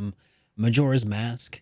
Dark Yeah, I think Zelda those, is best Those Zelda. are usually the two that people name, like Dark Zelda, Majora's Mask, Twilight Princess. I'm like, yes. Link to the Past. Link to the Wait, what? I would say so. That's the one I grew up with. Link to the Past. Ocarina of Time was also surprisingly dark at times, but not as dark as they've gotten. I think Zelda is just surprisingly dark, like all the time. It is, well, sometimes. Yeah. I mean, yeah, okay, yeah. Skyward Yeah. Sword got pretty dark at times. Yeah. I don't know. I like it though. I'm all for it. I think Spirit Tracks didn't get too dark though. I think there was this one where like you are there's like a sleeping whale or something. Oh yeah. And then like I think that was probably one Link's of the darkest Awakening? one because like once you beat the game, it's kind of like, oh, all these people that I form memories with, they are all like not Disappeared. real. Yep. They just all disappear. So Like, anyways, what? I started the trailer over again because I feel like it's really one of those blink and you miss it sorts of things. We've been Mhm. waiting for ages to see something about this new Breath of the Wild. The reveal trailer I felt was longer and told us more in it than this did, Mhm. honestly. So Yeah. so I wanted to restart the trailer just to kind of see if we could suss out any more additional details of I think what's that's going on Zelda. here. She did look like maybe a Zelda. Maybe a Zelda. So I mean, this is definitely And borrowing here's some. another Zelda. Yep, that's Skyward Sword. Yeah, that's You this is know? a Zelda right here, and that's a Zelda. Yeah. Uh-huh. So it Yeah. looks like kind of a mix of Breath of the Wild and Skyward Sword mechanics of like skydiving and jumping from islands in the sky. And that's all we really it know. looks good. It And looks that's good. all we kind of know. Yeah, Tears you know, that's of the that's Kingdom. that's all Zelda fans need to keep going for another 6 months. Oh, I don't know about that. I think that's all you're it giving us takes. all a little too much credit. That's all we're gonna get for the next several months. That's all we're gonna get, but that's not all Oh, we need. geez. Let's be real here. That was a little morsel, and I mean, I don't know what more I should expect because we all know that when they are ready to really show us, it's gonna get a whole Nintendo Direct, and they're gonna, you know. Gosh, I was really surprised they didn't have Miyamoto introduce this one. They even had him there for the direct, but he was just like, "Oh, here's some Pikmin." Oh no, he was like, "Look, I made a new shirt." I know. So I was like, "This man can do whatever he wants." I bet you that was just like improv. Like I he was know. just, they're He's like, just like- "Yes, he was just Miyamoto, excited sir, about his can you talk about this game, please?" "Oh yeah, sure." I mean, he was. He's going about it. "Oh look, I made a new shirt, guys." Huh? It's Yeah. just like, we'll keep it. I mean, and to be fair, it's a pretty cool shirt. Not as cool as this shirt that you can get at shop.superderekRPGs.com, but it's a pretty cool shirt. It is a nice shirt. I'm talking about the hype responsible. I'm just saying. Oh, thank you. I'm just saying it's a nice shirt. Anyways. All right, this next one actually did get me pretty excited. So I guess that was the end of the Yes. Nintendo Direct. By the way, everybody, I wasn't really joking about, you know. Yeah, Okay. that was unfortunately the end of the Nintendo Direct. But remember, we've got like 3 other showings to talk about. So let's move on to showing number 2, the Sony State of Play, starting with the reveal trailer of one such legendary fighting game, Tekken 8. Let's go. All right. Oh man, this one looked good. It It looked- got my blood pumping. I was I like, know. oh snap, this thing looks so good. It- Unreal Engine.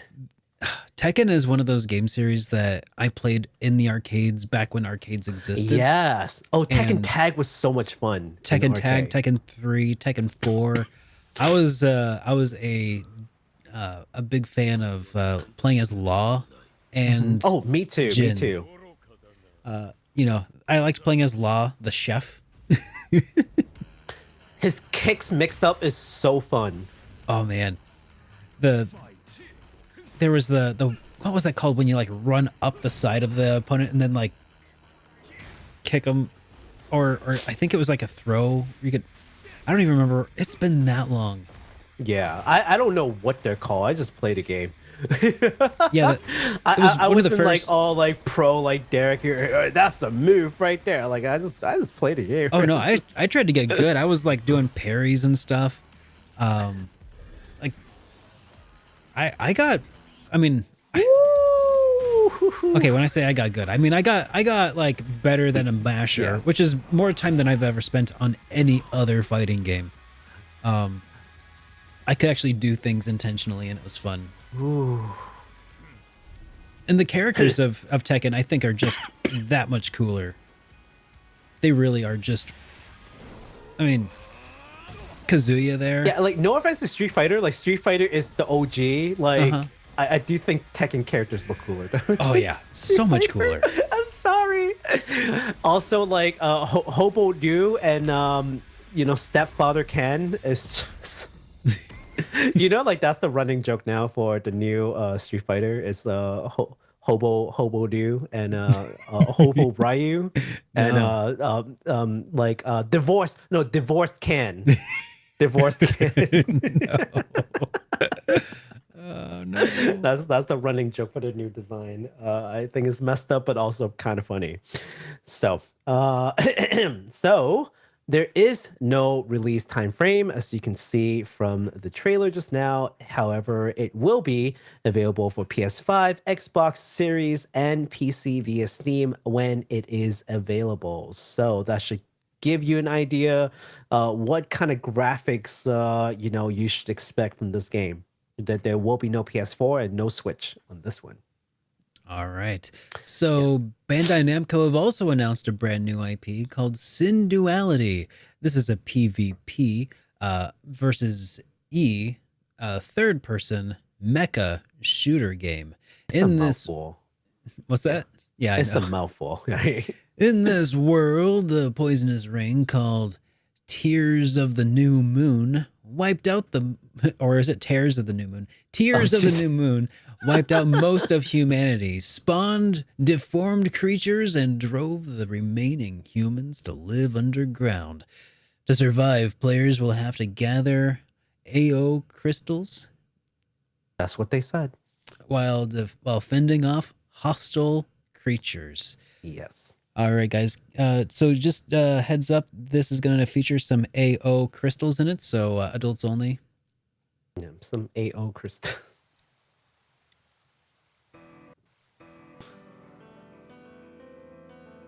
Here's the trailer. Love the piano. Piano does get underutilized at this point, I feel.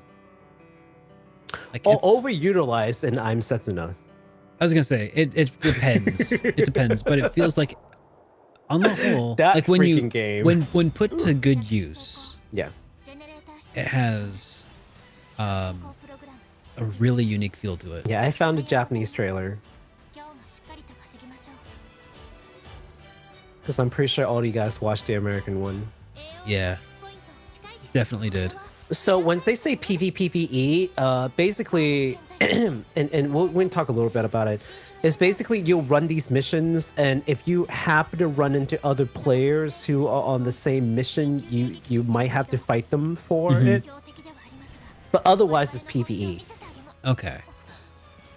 So it's mostly kind player of like versus they're environment. trying to survive, and you're trying to survive. So to clarify, yeah. to clarify, PvE you mean player versus environment, right? Yes. Yeah, that's something some people out there might not know. I'm kind of hoping that when they say That's adorable. PvPvE, what they mean is something like Dark Souls, where like for the most part you're fighting enemies, it's PvE, but every now and then like players who are doing the same mission can interrupt you, and you can get into like a PvP section. Yeah, that's what I'm hoping for. Mm-hmm. That's what I'm hoping for. Because, boy, if this game depends on a server to play, that's an instant no for me. That turns into a live service game, no.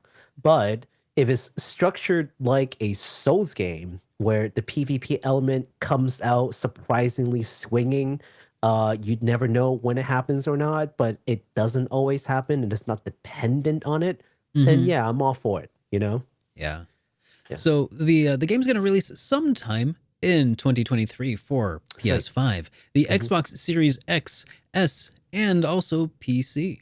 Additionally, Sin Duality will be a multimedia project with its own anime adaptation produced by Studio 8-Bit. Do you want to take a look at the trailer for that? Yeah. Do we have a trailer? Anime trailer. We do. Yes. I found us the anime trailer. And this Wait, that's one not you it. can probably show. Hang on. That's not it either. Hang on. There are just so many trailers. Did I you know. load it? Nope. Did you I load need to add it to the to the thing real quick. No. Oh no. Yeah, just a second. I got this. Oh no. In the meantime, hi everybody. Thank you for like, oh my god, there was like 120 of you people here. Hi. What's going on? Goodness Yeah, gracious. you got work Don't- tomorrow? What are you doing here? Don't look at the What's going numbers. on? What's going on? Oh, don't never look at the numbers. No. Okay, that's the other trailer. Okay, this is it. Oh, there you go. Bandai Namco Filmworks presents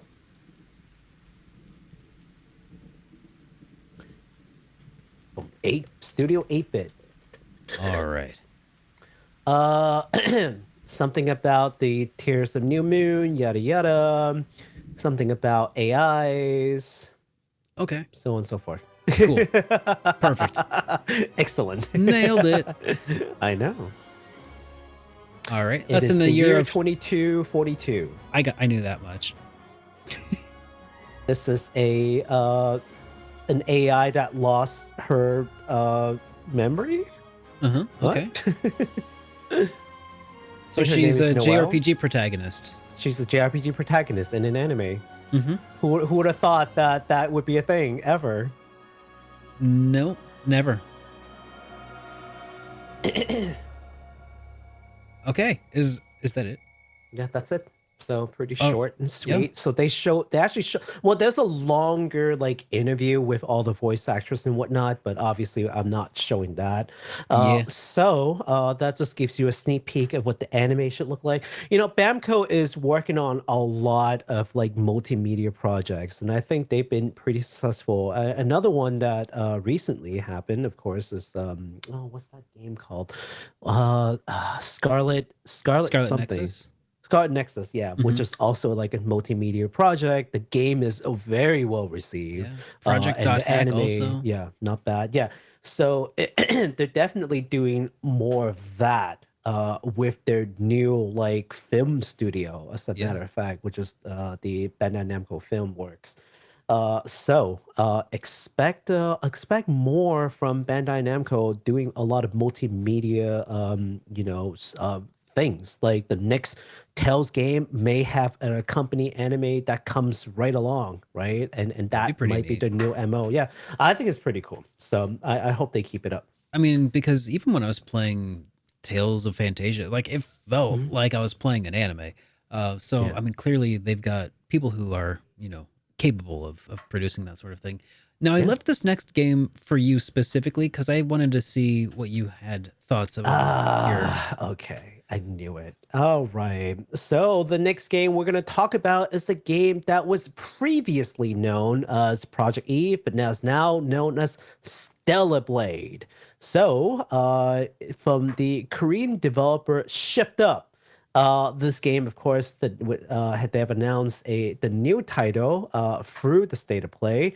It is an action RPG that looks like super heavily influenced by Nier Automata in just so many ways. And once we look at that trailer, we can point out some things. In this game, you'll play as Eve, a young woman who is fighting off monster known as natives, who have invaded Earth. So let's take a look at this. All right. I'm actually really excited because there are a good amount of Korean studios, but they have focused for the most part on MMOs because that's what sold. Yeah.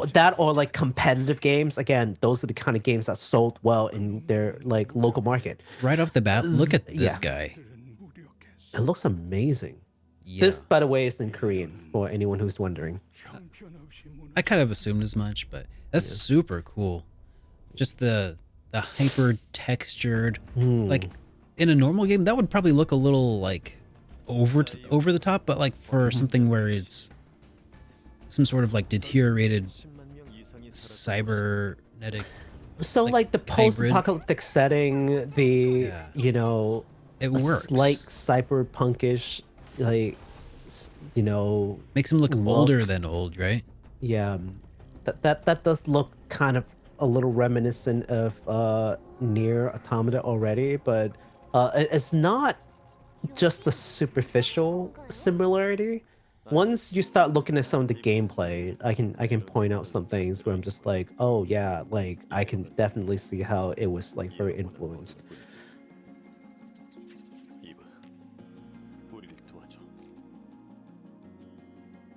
Here's the hot guy that you don't get to control. Here are the monsters. There's the pod with the little arms dangling. Ooh. Here's the... Yeah, these kind of finishes. That is definitely like not a near influence. Like that's new. Yeah. Yeah. I said influence. It's not like a carbon copy. Sure. It also, I mean, it looks almost a little Soulsy in some ways. Maybe not. I don't know. It's hard to tell. Yeah, that kind of like, you know, like I almost want to call it like the giant laser shoots, of course. And then there's the what is it called? The almost like an Omni Slash situation. Yeah. But it looked like it had a parry mechanic maybe built in. Yeah. It was like, and the parry mechanic is what made me think. Kind of like a counter thing. Yeah. Too. Yeah. So and of course this is not in when I say like they got a lot of, it looks like there's a lot of influence from Nier. That is not an insult. Okay, like Nier Automata is a great game, and a lot of people would try to borrow like elements from it. And that's just how the the industry works. So Didn't by no Yoko means Taro an insult. didn't Yoko Taro have like some words about this? I somebody in my stream chat said that they were actually excited to give this game a go. Like they were looking forward to it coming out. They might be.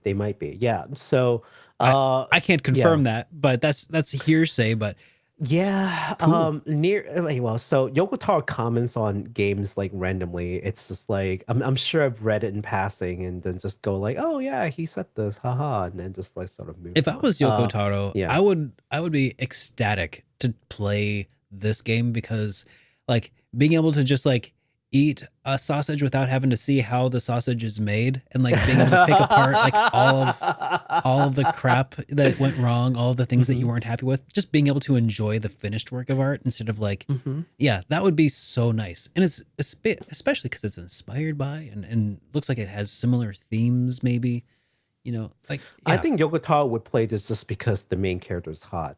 Let's be very honest. I mean, sure.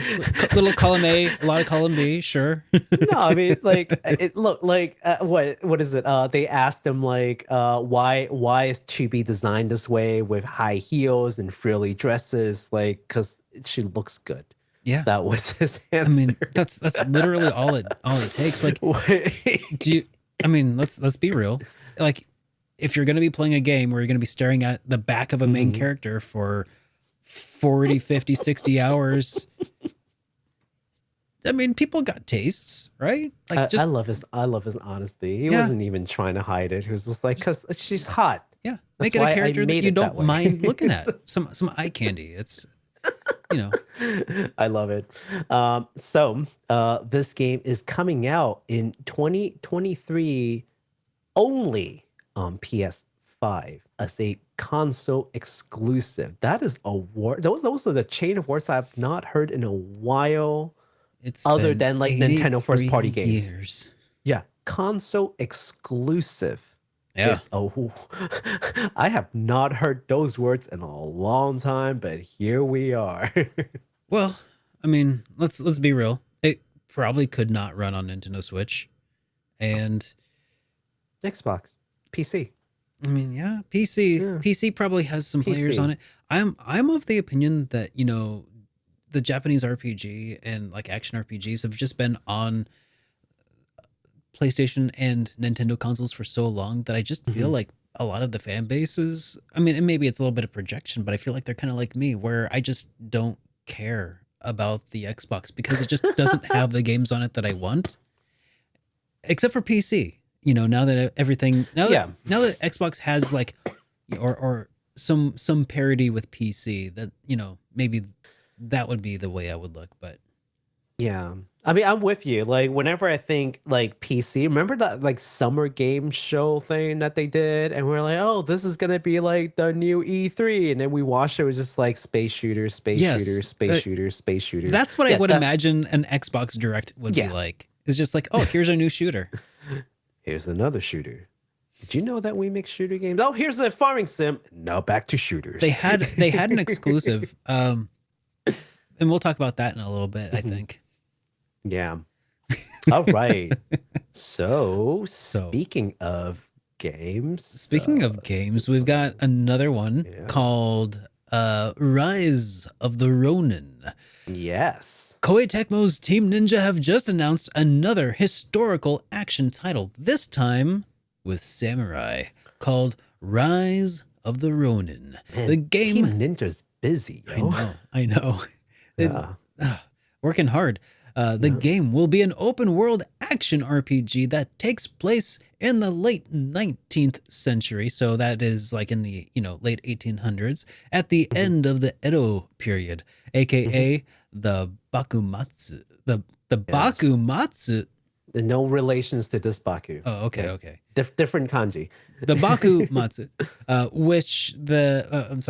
when the civil war rages between the Tokugawa shogunate and the anti-shogunate factions. Yes. You want to take a look at this trailer here? Let's go. All right. All right. I'll do. It's another like ultra gorgeous game that I'm just like, wow, Team Ninja's doing work. All right. So they just got off making Wolong, which is coming soon. Oh God, you're right. Yeah, that's why I'm like, they're busy. And Wolong looks incredible too. Yeah. Which is like the wuxia kind of style of like, wire fighting. Yeah. Oh man, I knew. 63. How many teams does this Team Ninja have? That's a good question. I There's actually don't know. For every one Team Ninja that you see, there are 17 that are hidden in the shadows. They're ninjas though, they get the Kage Bunshin. That way they can program multiple games at the same time. Yeah, that's the secret. Don't tell anybody. You heard I it told here you this. first from You heard it here Bakumatsu. first. Yeah. That's a Japanese state secret. Okay. I will watch over you all as your blade God, that looks cool. future. Yeah, so it's definitely more on the stylish action front instead of like a more realistic, You mean people didn't like Your time has come. stab people and then like do a spin and then a headshot? As one. I mean, okay, maybe not nowadays, but back in 1826, people were just built different back then, okay? It's true. Yeah, like snapping people's neck mid-air, that's definitely a thing that, just people in 19th century Japan can do. Modern Japanese, not so much, unfortunately, That game, I think, was definitely like the highlight of the state of play for me. Oh, it looked good. It looked good. It looked really good. So, So Baku, I also left this one for you because I think that you really have a history. yeah, with, I saw that. I saw that. and I know that you're gonna have some thoughts and opinions, and I want to hear them. Oh, okay. Yeah. Well, you saw how much I wrote for this. All right. So that concludes the state of play. We're now 2 out of 4 out the way. We're moving And we are on 2 hours in already. We're moving on to our 30. And we told you this show was going to be jam-packed. We meant it. It took me 10 hours to write this one. No lies were told this day. 10 hours. Anyways, moving on to the third event before the TGS 2022, which is the Ryuga Gotoku Summit 2022, with a new announcement for a little title called Like a Dragon Ishin with the exclamation mark. So, Like a Dragon Ishin is the remake of the PS4 Yakuza series game Ryuga Gotoku Ishin. And for those who may be wondering, this is a Kiwami game, but only in the Japanese title. So, Yeah, so yeah, that's why there's no Kiwami in the English title. But because this is a Kiwami game, that means that this is rebuilt and remade, right? So, Mm-hmm. even though it was a PS4 game, it was like early PS4 game. So that's Okay. why it merit like a Kiwami makeover. So this game does not follow the longtime protagonist Kazuma Kiryu, but rather this is what is known as like a historical drama that follows the real historical figure named Sakamoto Doma as he escapes from his hometown of Tosa to join the Shinsengumi in order to discover the man who killed Otoyo, a man who was like a father figure to Doma. And yes, Doma is modeled to look exactly like Kiryu in this game, but do not be fooled. This man is no Kiryu. So I wonder Uh, if he's supposed to be like maybe some sort of ancestor of Kiryu. Okay, you know what? That I feel like that's what they're like implying here. Wink, wink, nudge, nudge. But nothing official. Sure, sure. Okay. Anyways, we'll just call this like the prequel to Yakuza. How's that? Okay. The game actually has absolutely nothing to do with Yakuza. In fact, Yakuza as an organization would not be formed until after World War II. So, this has nothing to do with the Japanese mafia, which is probably why this is now going by the title Like a Dragon. In fact, what you will find from this summit is that one of the things that they're doing now officially is changing the game series name from Yakuza to Like a Dragon. And officially. we were talking about this last week where it's only in America that they actually called it Yakuza, right? Yeah. Yes, that is true. Because the Yakuza would probably kill them if they did it in Japan. Well, it's It would draw some ire, maybe. Well, it's interesting is that in Japanese when they talk about like the mafia, they would say gokudo. Gokudo is like the sort of the name that they would say. You basically never hear anyone say the word yakuza. Now, Really? I don't want to claim to know why no one ever says the word yakuza in Japan, anyways, unless maybe if you're a police officer. But when most people refer to as these mafia, they would say gokudo. Oh, okay. Gokudo, yeah. Which, yeah. So, Good to know. anyways, yeah. So let's take a look at the interview. Not in the trailer to this game, so you guys know what we're looking at. So how excited were you to see this? Oh, extremely excited. I lost my crap when I saw this. By the way, incidentally, this is the same time period as the Rise of Ronin. This is the Bakumatsu period. The Shinsengumi is a group of people who protected the shogunate. Oh, yeah. Yes, Okay. so there That name sounded really familiar, and I was like, I was drawing on my history with Rurouni Kenshin. Yep, there you go. Kenshin is the what is it called? The Meiji era, which is the era that followed. that followed right afterwards. Yes. Yeah.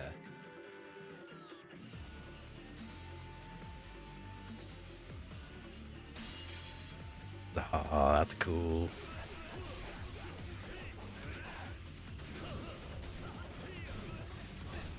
Yeah, so there are like multiple style. You can use a sword, you can use a gun, you can use the sword tiger. and a gun. You can use a and then tiger. you can fight the tiger. Ooh. So if you ever wanted Game to see like looks Kiryu amazing. with a gun and a And katana, a sword. Yeah. sheesh. So in a typical Yakuza game, like that's sort of like dispensable equipment, like they break and then like you can't use it. In this game, it is permanent as part of your styles that you can choose from. So Definitely pretty cool. Although I don't know if they would change that aspect in this new game. At least in the original game, Ryuga Kotoku Ishin, there are four distinctive like fighting style that you can like level up, and also one of the styles. That game, Ryuga Kotoku Ishin, was never released outside of Japan. So actually, this would be the first time it is coming to the West, which is pretty cool. So now, speaking of releasing this to the West, in an interview with Fanbyte, the Ryuga Kotoku studio chief and executive producer Masayoshi Yokoyama was talking about the possibility of releasing this game. And the reason why they never released this game in the West was because, well, frankly, they didn't think Westerners would care about Japanese history and your historical drama. That is until the release of Ghost of Tsushima, which did really well. Yeah, so, quote, we saw how well Ghost of Tsushima did, and how it was about this very Japanese setting made by Americans, which gave us confidence that, no, Ishin can probably do well in America too. End quote. They're not wrong. Yeah. And in fact, we've talked about that, right? We've talked about that, and we're saying, there's a lot of games in Japan that Japanese developers just don't feel confident in releasing in the West. It used to be that a lot of these Japanese developers arrogantly so think, oh, well, the West of these games are too hard for them. They would never play it. Well, we show them, right? Yeah. But modern times, they are more reluctant to port a game to the West because they just don't think we care about it. Yeah. So it's a very different mentality. But I think Ghost of Tsushima actually opened that door. And that's why we see games like Rise of Ronin, where it's like, well, you know what? Yeah, why not? You guys like Ghost of Tsushima? Why not this? And you were excited. You saw that. You were like, that was my highlight. So this is changing mentality, and I welcome it. So I mean, want them to bring these games to us. We will play it. Fair. Japan. I think that there's a big subset of Yakuza fans who would always have eaten this up from the start. That's true. Like maybe in the 90s, then it wouldn't have done so well. Maybe in the early to, I want to say like about the time of the explosion in anime in the West and the success of things like Rurouni Kenshin and other like Samurai Deeper Kyo and stuff like that. Like that, I think, created an audience of people who were like, yeah, I'm into this samurai stuff too. Let's check this out. like why not? Let's check it out. It's a changing time. It's a changing time, and I'm glad that they're finally on board. They're finally like, you know what? Sure, we will send this over, and we will spend the money. We will localize it, and you will show us that you will eat this thing up. And eat it up, we will. On the point of localization, this game will not be dubbed, unfortunately, for some of you folks. That's right. Yeah. Who I remember might be dyslexic, for example. So unfortunately, this game will not be dubbed, but of course, they will still localize it with with like English subs. So there's at least that avenue. This game will be released in February 21st on PS4 and 5, Xbox One, Xbox Series XS, and PC. Pre-order is already available with some really cool weapon to start your journey if you order early, which I also need to do. So it's reminding me all these things I need to pre-order. Write that down. Mental note. Yes, mental note. All right, Derek, please tell us about the next game. All right. So I went ahead and took this one from you to give your voice a chance to recover because I figured you had a lot to say. I'm dying. Right on cue. So we're going to be talking about another game that was announced by RGG Studio, formally announcing Like a Dragon 8 with the return of Ichigo and also a gray-haired Kiryu.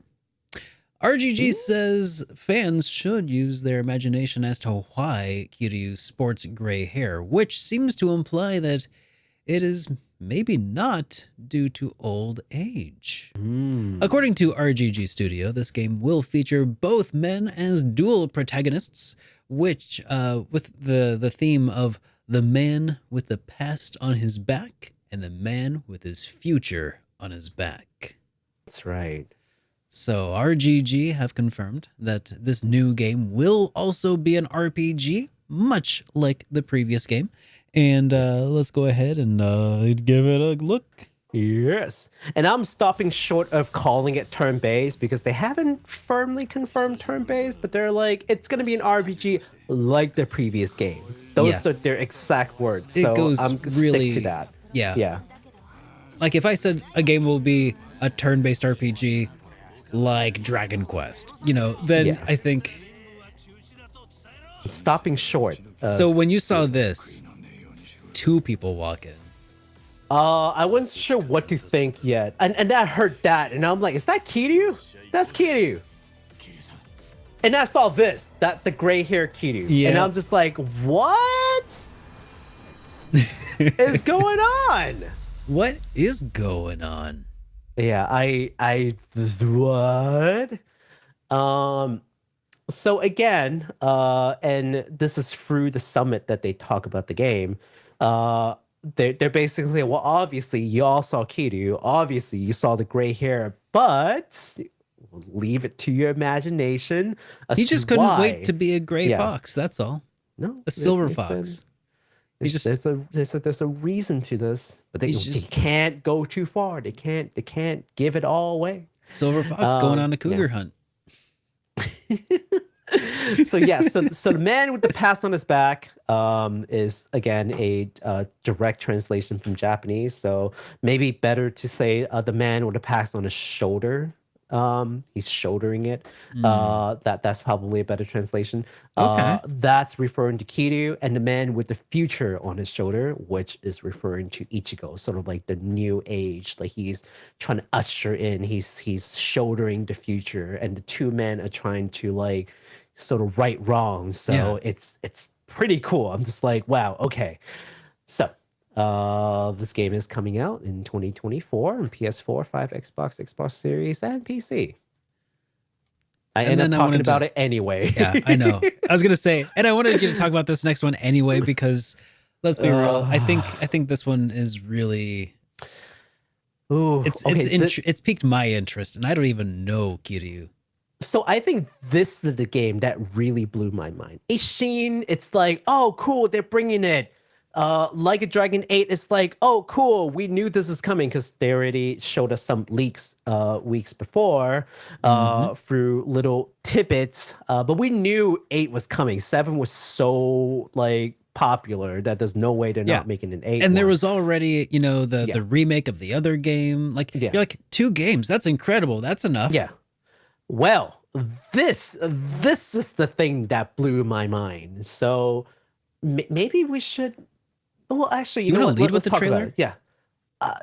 Or just Okay. talk. No. What do you want? I'll talk about it first. Okay. Okay.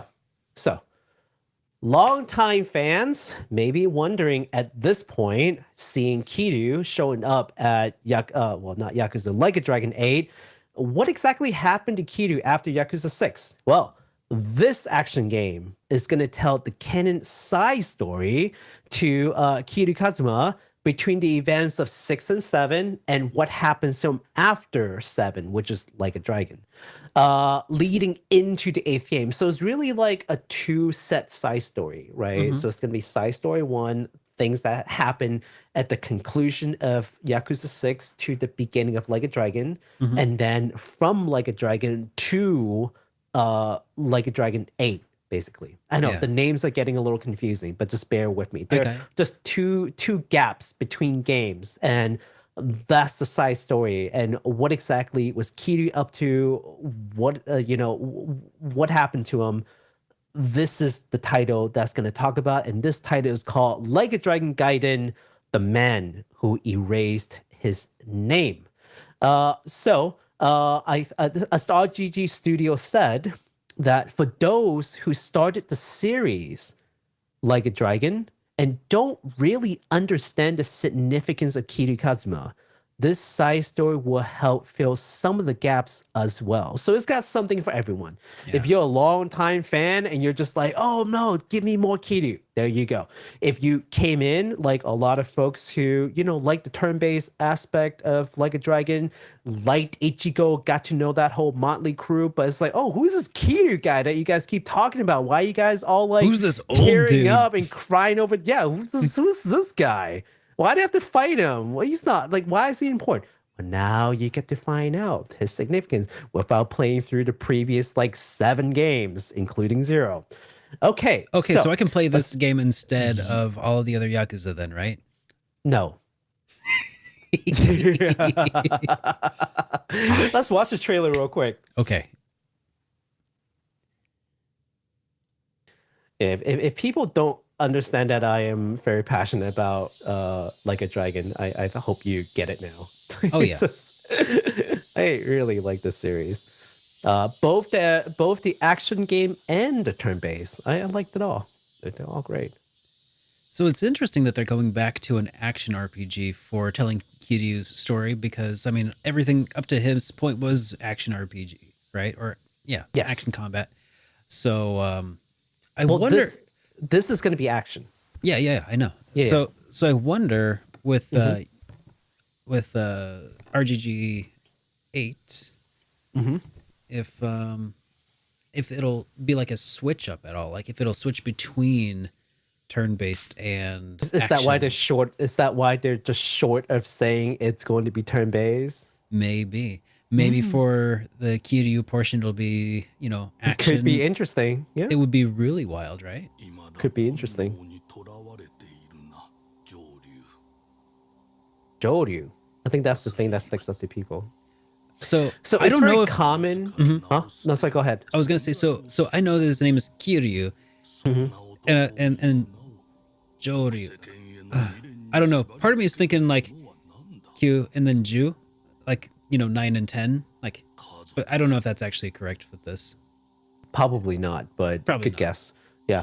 No, I was gonna say it's very common for people who enter, a monastery to become a Buddhist monk to, basically abandon their name and adopt a new like Buddhist name. That is a common practice in basically any Buddhist country, like Thailand, China, Korea, Japan. Interesting. It's actually a pretty common practice.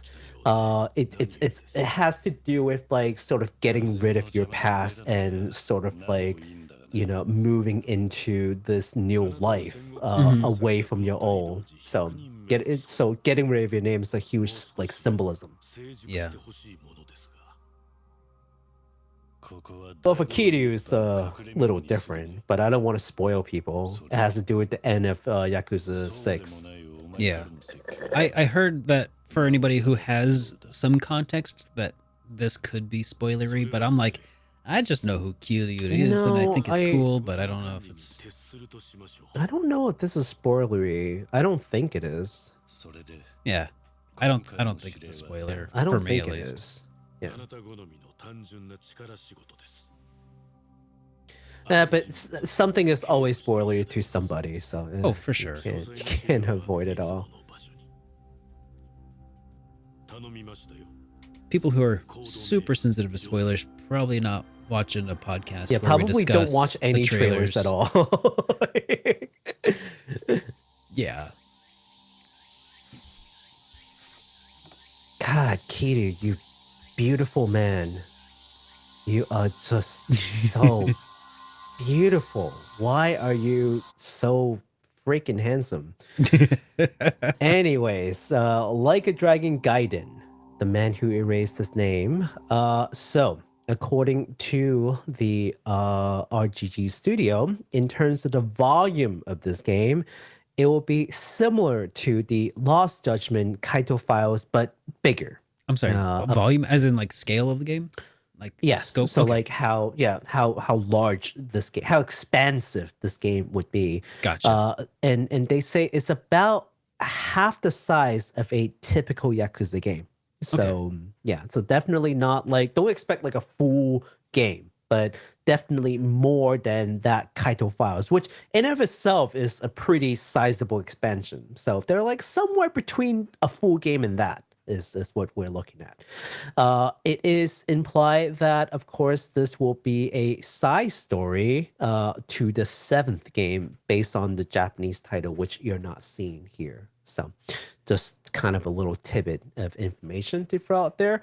This game will be available in 2023, ahead of Like a Dragon 8 release. So for those who've been keeping track, it's going to be Ishin, then this game, then in 2024, Like a Dragon 8.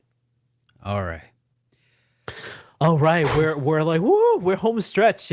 Home stretch, except are we really? We're finally moving to the 4th and final event that we will be covering. And The that is last but not least. last but not least, yeah, So- Tokyo Game Show 2022. Let's go. It all begins with Ruina, Fairy Tale of the Forgotten Ruins.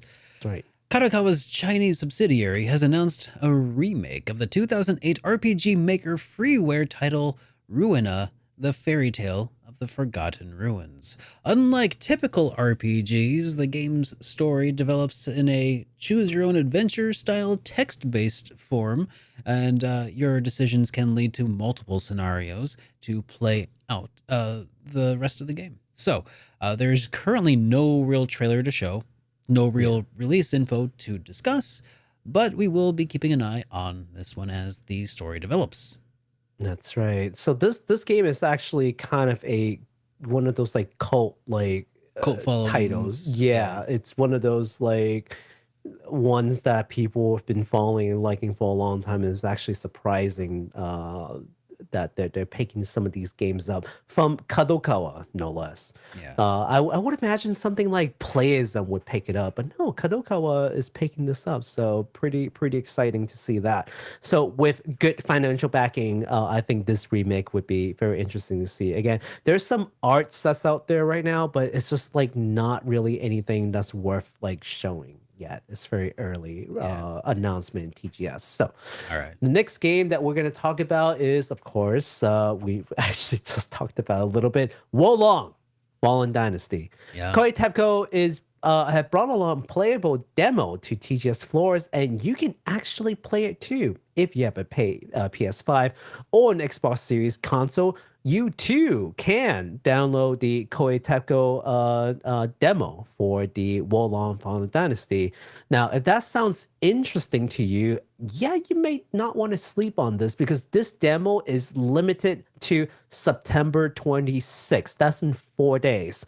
So, hey, if you want to try Wolong, which I actually downloaded and I haven't tried it yet, but if you want to try Wolong, again, you have only until September 26th to play this demo. This game is slated for release in early 2023 in PS4, 5, Xbox Ones, Xbox Series, and PC. So please go play that game. Not this second, maybe after the show, but definitely check it out. All right. Moving along, we've got Sonic Frontiers. Not really a whole lot here to talk about, but we do have a new teaser trailer, so let's give it a gander. Yes, let's take a look. I was afraid that, like, you know, Sonic fans will have our heads if we don't show them, like, a new Sonic trailer. How dare you disrespect Sonic? There was a new trailer. We saw the new trailer from TGS. Nah! Well, let's find out if it's... Actually, I'm pretty sure RPG. Sonic fans are way more mellow than that, right? I know. They'd have to Right. be. Right?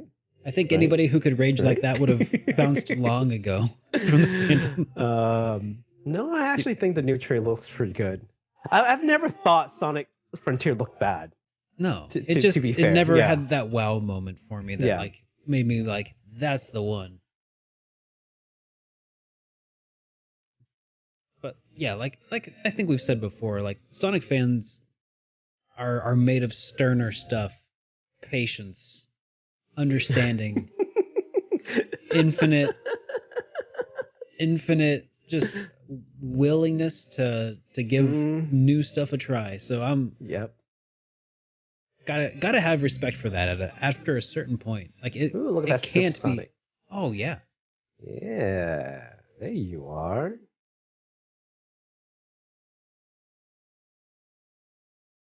I believe this is a song from One OK Rock, which is a really good band. Cool. I hope that they don't DMCA us. Yeah, One OK Rock actually just, I think, just concluding the US tour, which is pretty awesome. Nice. Which I cover over at Weep Sauce. Anyways. Oh, did you? You put out a video on Weeb Sauce? No, it was an old video from a while ago talking about One OK Rock US Okay, tour. well, we're not going to talk about Weeb Sauce until you put out a new video. Damn it. Yeah. Anyways. Anyways, so release date of November 8th of 2022, coming to PS4, PS5, Xbox One, Xbox Series X and S and Switch, and also PC. Keep your eyes peeled for that, and we'll talk about more as it develops. But that's looking pretty all right, actually. Like it's getting closer to wowing me. I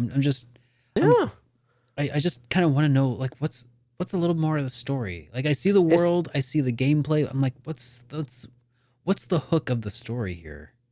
It's honestly looking better and better. It is. I've got to tell you. So hopefully, once it releases and fans play it, they're not going to be disappointed. I'm not a Sonic fan. I have no horse in this race, but I still want you to enjoy the game that you paid for and longed for. So yeah. Anyways, speaking of a game that we've been waiting for a while, wow, can you believe a new Valkyrie game is coming, like from Valkyrie Profile? So this next game that we're going to talk about is Valkyrie Elysium. The demo for the upcoming Valkyrie game is available now on PS4 and PS5. So please go play if you have not already. I think I spent about 2.5 hours playing the demo. I think I'm like nearing the end of the demo. I wasn't sure because I had to go to sleep. And I played it on the PS5. It looks gorgeous. The gameplay was very smooth. So if you are a fan of like action RPG, I think you won't be disappointed with this one. The game is scheduled for release later this month on September 29th, which actually, now that we look at it, it's like, what, 7 days from now? Yeah, so a week. Exactly 1 week from now. Yeah. It will be released on PS4 and 5. Now, if you are waiting for the PC release so that you can crank up that 4K and turn it into 240 FPS. I don't know if there's a all the frames. Don't quote me on that, please. Look, it's a JRPG port. Like, all bets are off when it comes to like frame rates. Okay, but locked 24 frames. If you're part of the PC Master Race, you will have to wait until November 12th, 2022. Actually, okay. I lied because I just remembered that this script is old, and I forgot that there was new news for this. So hang on just a second. Just, you know what? Before anyone goes like, nah, you're wrong. Okay, just today, we were told that Valkyrie Elysium needs a little bit more time. Oh, did it get delayed? Yeah, so, yes. Oh, I was like, wait a minute. It is being moved to December 22nd. Okay. So yeah, so Valkyrie. So okay, as we said, sorry. The Lenneth is being moved to December. Yeah, so the company game Lenneth is being moved to December 22nd. So for anyone who does not know this right now, but we covered this before, Valkyrie Elysium, the digital deluxe edition, will come with a copy of Valkyrie Profile Lenneth. Lenneth is being moved to December 22nd. Sorry, I almost gave you. How dare you, news. Baku? Yeah, that's like twice. That Hang on a second. What? Oh, come on. Okay, that's enough. Anyways, yeah. No. Anyways, yes. So the game is coming out on September 29th on PS4, PS5, PC version wait until November 12th. Lenneth that comes with this game, which I think is like a remaster of the original game from like the PSP port, that is being moved to December. So you will still get the game. You just got to wait a little bit. Now, Square Enix has announced that Hilda, the Black Valkyrie, will be a playable character in this the Hilder's Vengeance DLC. There will be 2 other DLCs, Seraphic Gate, which I think is some kind of a time attack thing, and also New Difficulty Mode is another DLC. All 3 of these DLCs will cost you the low price of free early November. So congratulations, you're getting like 3 free DLCs. All right, so that's it for you for All right. for Valkyrie Elysium. Lots of news, I know. All right. So, Star Ocean, the Diving Force, I said that wrong on purpose. The Divine Force is going to be, well, it was at TGS, and it has a demo now.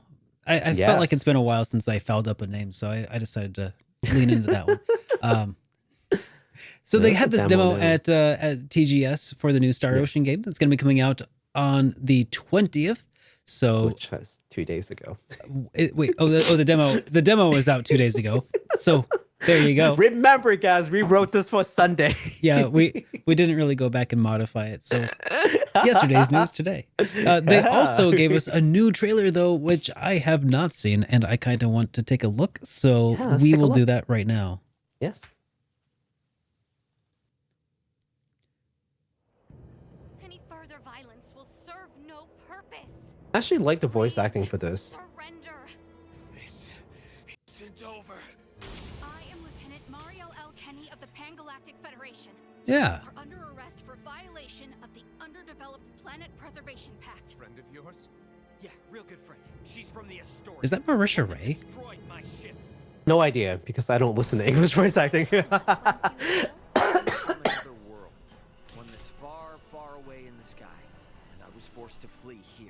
I can't stop looking at the Mohawk. Empire are on the verge of war. An unidentified developed planet holds some malevolent sway over Aster 4. Your efforts on that front will be in vain. I am not one to slink away in fear while my allies are in peril. God, all of these voice actors sound super familiar to me. Yeah. Well, I mean, the voice acting community or the voice acting profession, that world is not huge. So, No, it's not. Yeah. And Massive fire from the Empire's naval battalion. it's probably exactly who you think it is. I know. It could be.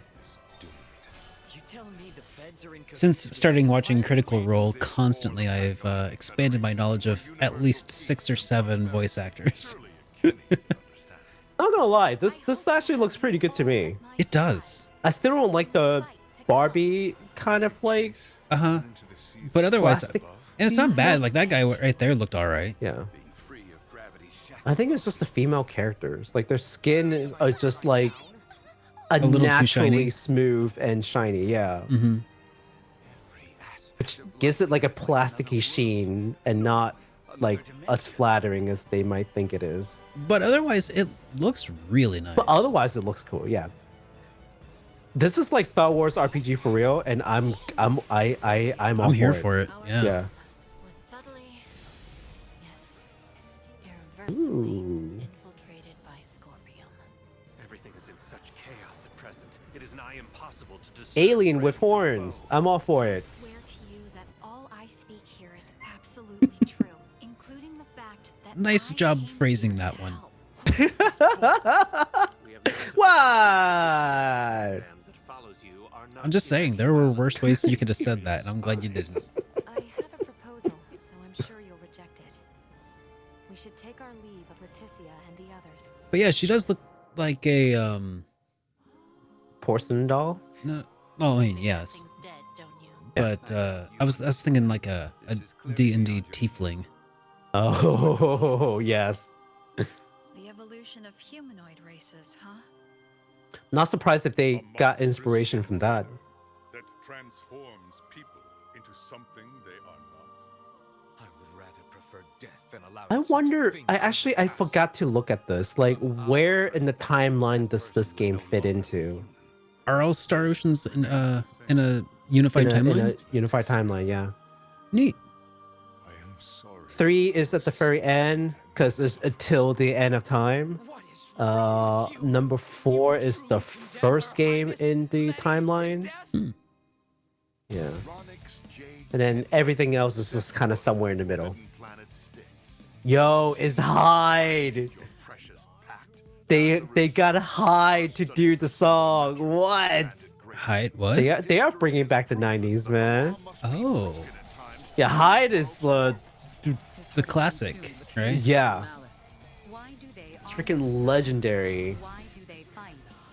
I ventured beyond. Well, I think my friend's gonna be super excited, not for the game, but just cause Hyde's making new music. Like, we grew up in like the maybe like the late 90s, early 2000s, listened to a lot of J-rock. So Nice. yeah, What reason have I to escape? Did you ever listen to much of the Mad Capsule Markets? Resolve. I have not. Yep, I you did. got that right. That's about the extent of my J-rock knowledge. To defy them would be madness. It's your Federation tech that's about to kill this underdeveloped planet's king. This old misfortune now serves as savior, both to you and your kingdom. Come, God, that was so rise cool. from I've always despair. loved the like Star Ocean setting. I'm not always in line with their execution, but their settings has always like amused me. So Their misdeeds. they've already won half the battle with me every time. His evolution. The This is a pretty serious trailer. Yeah. They A bit must long, really but- be trying to convince people. I think they're really trying to make a sell, yeah. So I think a lot of people have been kind of underwhelmed with Star Ocean Divine. I think part of it is because like 5 didn't sell particularly well, and this new character with that weird hairdo, people are like immediately turned off by it. But I think this new trailer is definitely selling me a lot more than the stuff that I've seen before. But hey, Yeah, if I this agree. didn't sell you though, remember that demo is out right now. That's If you right. want to give it a shot, it's Yeah. right there. And it's Yeah. coming out in just a little over a month on the 27th of October on PS4, PS5, Xbox One, Xbox Series X, S, and also PC. That's right. Wow. Oh my God. It's finally time. It's finally that time. I know that I we know. were like kind of like not dreading, but like that we knew that was going to extremely busy, right? Like I just knew that my backlog was going to explode. It's all, yeah. Boy, like I was telling Derek before the show on Sunday, I was like, well, if you thought you were eating good so far as the JRPG fan, prepare to see what else you will be eating. If you've You been know, eating good so far, it's time to unbuckle your belt. prepare to buy new pants. Yeah. You're gonna need Time for the sweats. a larger size with the band. Yes, with the band. Stretchy pants. All right. So here's a name that may be familiar to you, maybe not. Dragon Quest. I don't know. We've all heard of this as JRPG gamers. What you might have not heard about is The Adventure of Dai. So Square Enix has just announced the worldwide release of a new action RPG based on the most famous DQ spin-off manga, The Adventure of Dai, in a title called Infinity Strash. Infinity Strash. What? The word is okay. Whatever. Infinity Strash, Dragon Quest, The Adventure of Dai. So it is clearly not clear how far this game will follow in the original story, which has ended like years and years and years ago. But let's look at that trailer and we'll see what we can learn from there. All right.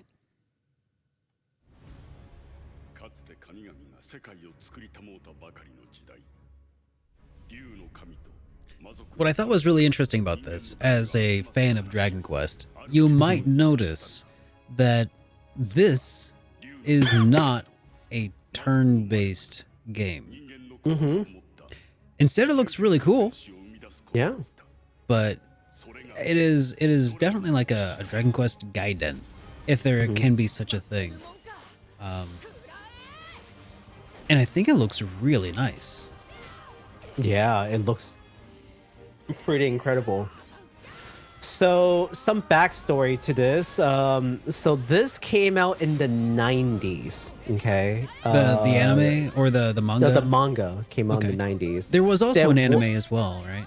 There were 2 animes. So the first anime came out with the manga, more or less, but it kind of ended in the middle because the manga never finished, right? But as is tradition, right? But recently, and I mean like last year, they re-released this anime in new graphics, right? In new technology. And this anime this time goes all the way to the end of the manga, following it very faithfully, no fillers whatsoever. It is not clear if this game would follow the story, how much of the story would it follow, or would it have original stories element included. None of that has really been announced. It goes as far as like the arc with that guy. His name is Barum. I won't spoil what he's about, but it goes as far as that, and that's sort of like the midway point of the story. So it goes at least to that part. Which, by the way, Strash is actually a mix of word between slash and strike. So yeah, okay. God. Okay. Yeah, I know.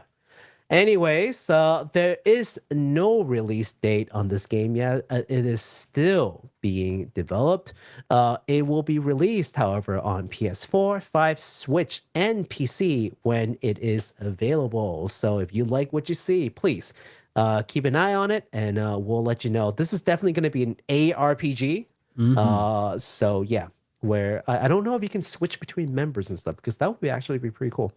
Yeah, it didn't look like it showed that yet. I don't know. Anyways, I think we're still a little too early in development. So, a lot of things may still change.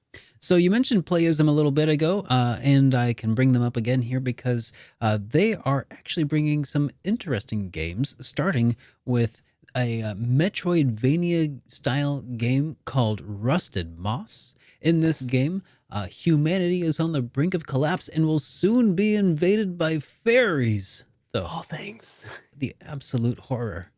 Right. In a desperate bid to survive, humans have empowered their own witches with stolen fey magic. Let's take a look at this trailer for Rusted Moss. Yeah, we saw a lot of like AAA whatever game. It's time to look at a little bit of indies. Yeah, I know we got love for you. Pretty cool. Yeah. Not too shabby. So there's a lot of like grappling hook action, I think, is part of the sell point, and with a lot of like physics involved. Very springy too. Yeah. That looks like that would be a little unwieldy, honestly. Definitely adds a level of difficulty to an already difficult genre. A very rubber bandy grappling hook. Oof. Who's ready to kill some fairies in 16 bits? So apparently there are like multiple like endings to this, depending, I think, if you end up like learning about the fairies' plight and perhaps even siding with them. So who's ready to kill humanity with the fairies? 16 bits? Yeah, that's what I've heard anyways. This game is coming out, as you probably saw from the trailer there, that is coming out on February 2023. Yes. With the release on PC. Yes. So speaking of Playism, they're also bringing in another title, this time with maybe a little bit more familiar characters to some of you. This game is called Valkyrie of Phantasm. It is a Toho 3D aerial battle game. What is the 3D aerial battle game, you ask? Well, yes. Great question. It's easier just to show you than to tell you what it is. Okay, well, let's take a look at Just show but not tell. Valkyrie of Writing Phantasm. 101. Yeah. All so right. 3D aerial battle games, like they used to be very popular in like the 90s, I think. Like they haven't made a whole lot of these. This actually, what this kind of reminds me of so far? The 3D aerial battle game. Reminds me a little bit of one of the more recent Dragon Ball games that they had that was a combat Xeno something or another. Yeah, don't know. I lost track of all the Dragon Ball games, to be honest. Yeah. I think it was Dragon Ball Xeno. No, but like 3D arena battle games like used to be really Xenoverse, popular in right? arcades. At least in Asia, was really popular in arcades. And maybe even now there are some arcade titles that has that kind of like game mechanics, but it's definitely not like huge in console. Even though this genre is still kind of popular, like we don't really see a whole lot of these games come out. So I think it's pretty cool. I can dig it. It's got that lock-on feature that makes it fun. A little it's fun. Just more manageable. Laying waste on your enemy. That doesn't look like too bad. Yeah. High-speed shooting action. So yeah, you're shooting massive amount of like homing missiles at people, and people shooting lasers and stuff at you, and you're just dodging and shooting. It's fun. It's basically Dragon Ball Xenoverse, but with cute witches and stuff. That's right. So for anyone who is not familiar with the Toho series, it's a long-running bullet hell series made by a guy named Zune. And he's famous for allowing other people to use his characters under some rules, and they can monetize it too. I think like one of the rules, like no nudity, yada yada, follow the lore, but otherwise, like, feel free to redesign, etc. So yeah, I forgot what the exact rules are, but I think like one of them is like no nudity. So but anyways, so pretty cool. And this will actually be an early access game that will be opened in October 23rd, so not a full release. And at the time of the early access, there will only be 4 characters available, and the one-on-one network battle mode will basically be in beta test. There will be 4 more characters and 25 plus stages and 2v2 team battle mode to be added in the future. So yeah, pretty promising. Rad. Pretty promising. All right.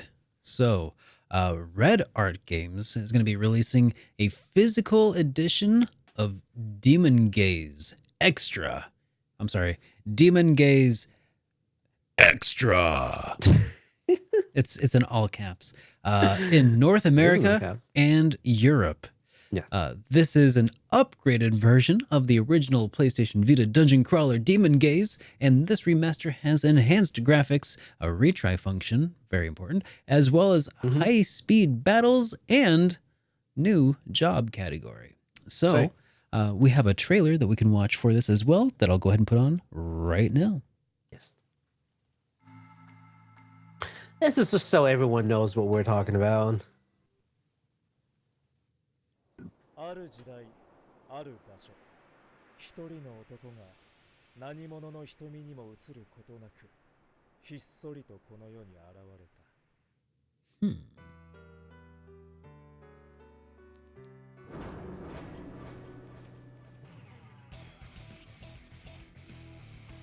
Yeah, I think this is one of those games that I like.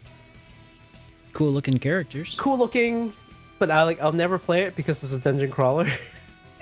Oh yeah. I can't dungeon crawl, man. It's just it hurts first person my head. dungeon crawl? Yes. Oh. It's the first person dungeon crawl. Yeah. That's gives me that claustrophobic feeling that's really hate. But I think if you're a fan of like the Elgin Saga?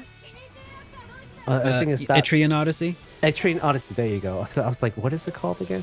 Yeah, if you're a fan of those kind of games, I think you might be interested in this. Yeah.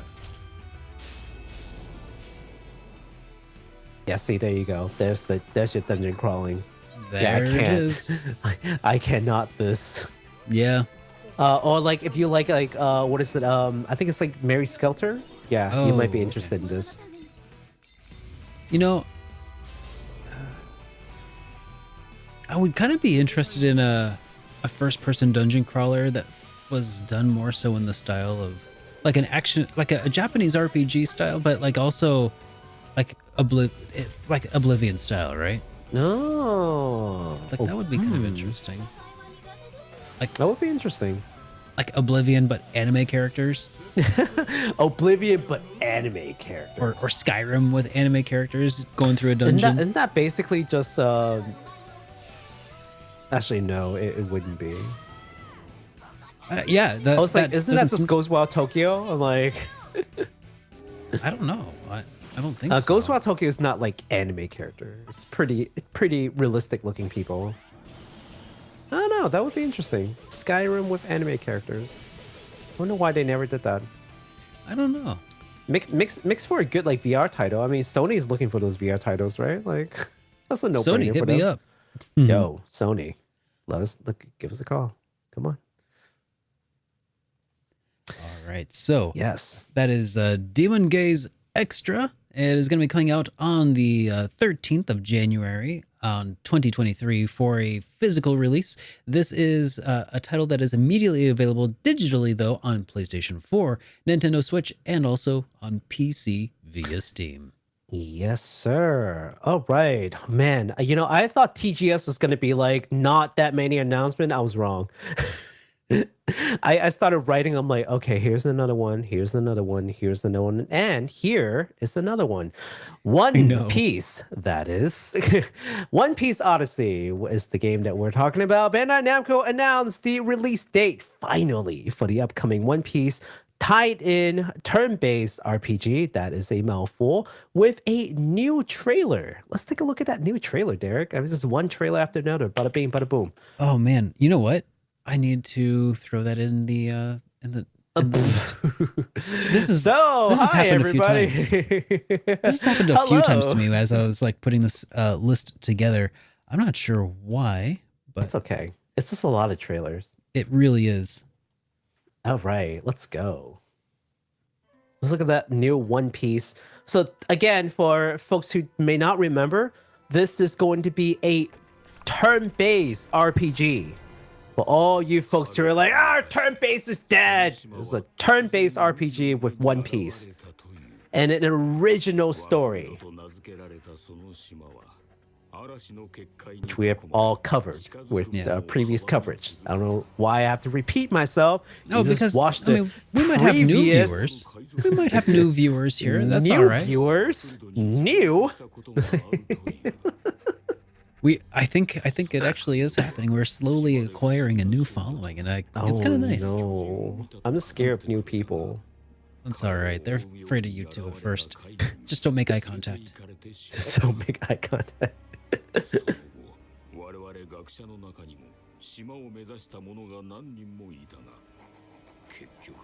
Yeah, again, this is a new story made just for the game. It does take place like canonically, like halfway through the series, or not canonically, I guess, but like within the mythology of One Piece. It would happen about after the time skip. Let's just say there's a time skip. I didn't even know that. I have not seen any One Piece. Like, okay, but I mean, no, that's not true. I've seen like the first season. Yeah, there's definitely a time skip. This is post time skip. Okay. Man, I want to watch One Piece at some point. I would like to watch like an abridged version. You know, wanting to watch One Piece is like saying you want to play all of Trail's games. I know. You can't just say you want to do it. You have to like make a plan and follow through. Yeah. It's not that you can't do it. It's gonna take a lot of time. And effort. A lot of time.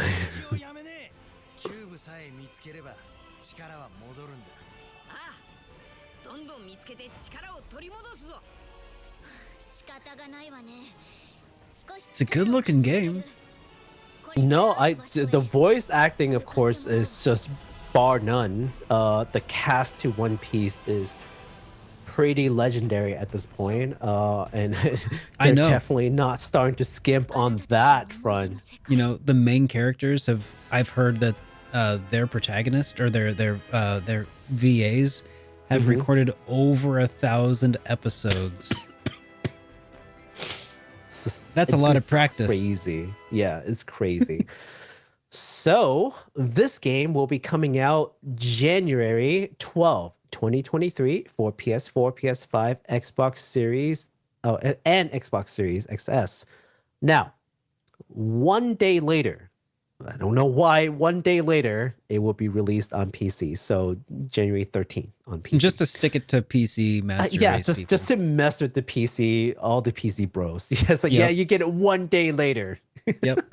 Take that, PC. Pre-order is available now with digital, standard, and limited edition.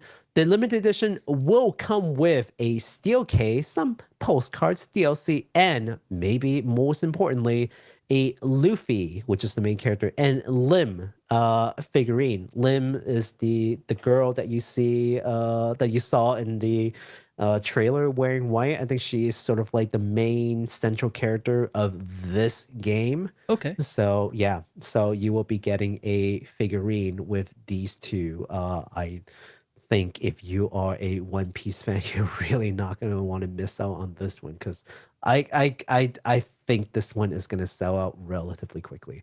So don't sip on it. There are a bunch of One Piece fans out there, aren't there? A lot of One Piece fans. And because of how, here's the thing, One Piece has been around for so long that there are some pretty wealthy people out there with a good amount of savings who can afford these kind of things for One Piece. I've seen some extremely elaborate, like maybe like couple $1,000s, like dollar worth of display at this point. That's One Piece, and they're like super elaborate, and yeah, people would be buying these things. I wonder if One Piece will ever release like a $24,000 statue or something like that. Yeah, well, if they ever work with Square Enix, I'm sure they would do it. So we have another game coming up here that was announced from publisher D3 Publisher, who gave us a launch date and a new trailer for a game that has a real history lesson on Japan's Sengoku period. Totally real. Called Samurai Maiden. Let's go ahead and give that trailer a gander. This is going to be a pretty long trailer, so we don't have to look at all of it. Okay. Feel free to let me drive this one a little bit. Because, I was gonna say, feel free to skip around. Because I had like a start time, but then it didn't go through. So let's go here. Okay. Sengoku period. All right. So here, obviously, very accurate historical representation of extremely accurate the Sengoku period. I mean, anybody who was alive during the Sengoku period agrees this is an accurate depiction. Average Japanese citizens in the Sengoku period. Totally accurate. Yep. This is totally what the average Japanese people look like in the Sengoku period.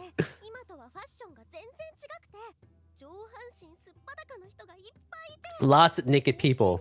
Oh yeah. Oh yeah. Definitely, absolutely accurate. Samurais. Oh yeah. Those are real. Mm-hmm.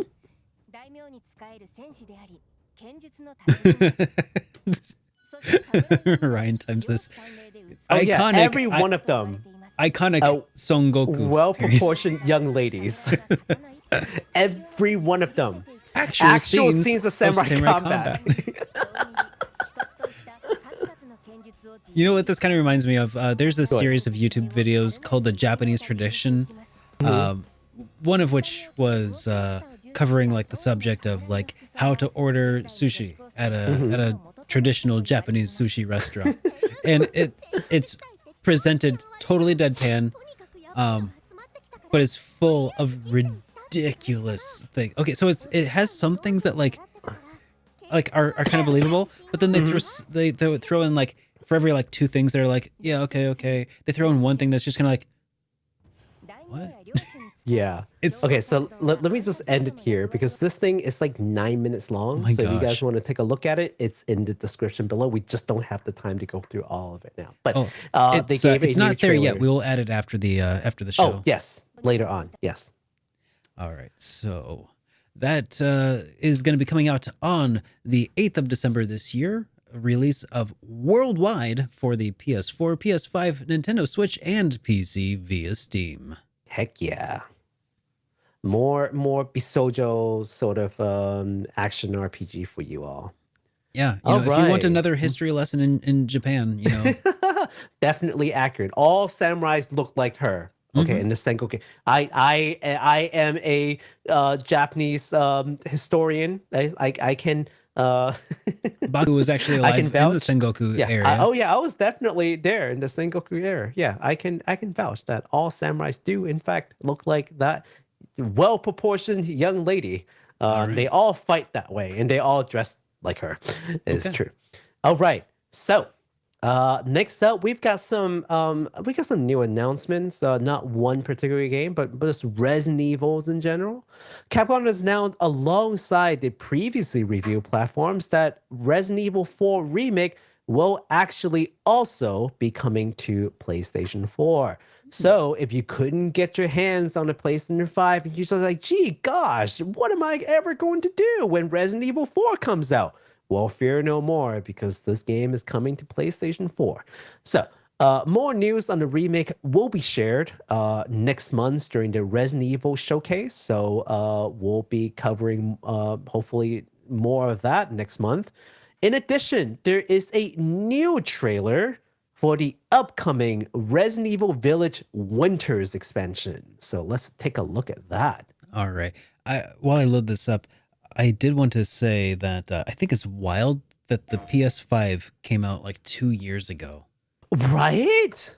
And we're still getting PS4 games. PS4 games.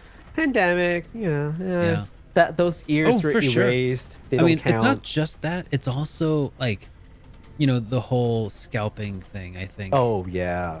It just exacerbates everything. It's and still not recovered. And a little bit of that canal blockage making things way worse. You mean that boat drift? Yep. Yeah. So in the winter expansion for Resident Evil Village, which is the 8th game, you will get the third-person mode, which makes the gameplay more like Resident Evil Remake 2, 3, and 4. It will also come with a playable expansion called Shadows of Rose, which is what you're seeing right now. It talks about the daughter of Ethan, Rose, some like 16 years later. So this is like a sequel to Resident Evil Village, like 16 years later sequel. Gross. Yes, very gross. See, I'm I a hate to say it, scaredy like cat, Resident Evil is definitely turning into like a supernatural kind of game versus like a virus and zombie kind of situation. Ew. Yeah. Yep. This is no longer about some like engineered virus now. This is some weird magic stuff going on. Did she just get 5G powers? It looked like she did. Something like that. Yeah, and also whatever the heck this game is, something mercenaries. I don't know. Whatever. Who cares? It's multiplayer. Yeah, that looks a little. Yeah, you get to play as like Lady, whatever her name is. Uh-huh.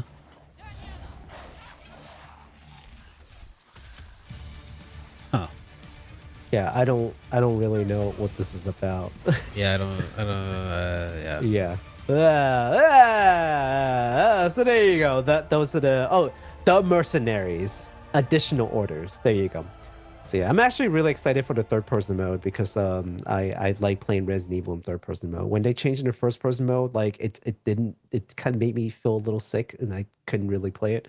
But going back to third-person mode means that I can play this new title now. So it makes me personally kind of happy. So the expansion is coming out in just over a month on October 28th, 2022. So if you don't have the game already, but this expansion intrigues you, you can always buy like the golden edition. That's also going to be available with all of the DLCs in a single package, also releasing in late October.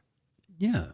So you know how like a few well gosh, it's probably been like an hour ago now. We were talking about Homeless Ryu and Divorced Ken. I want to see what they look like. So let's watch that trailer. Yes. How's that for a transition?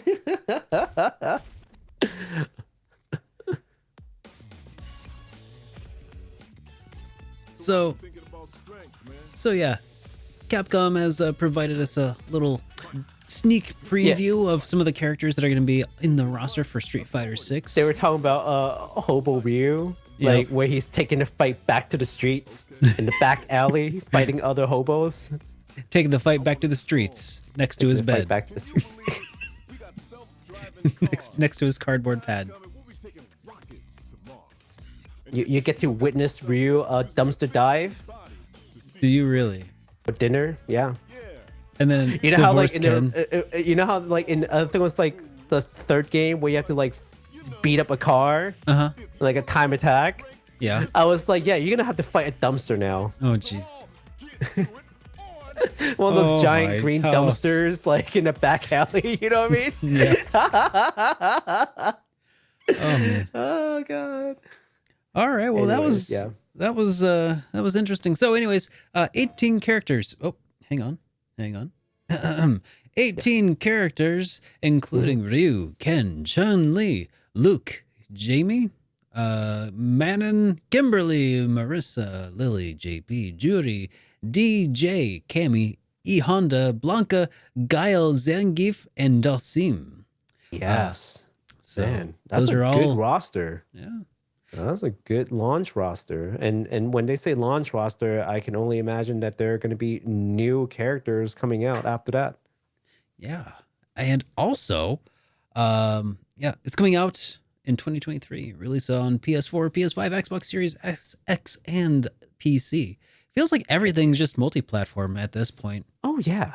I'm all for it. The more ways we can play. Now, if only it is cross-platform. Mm-hmm.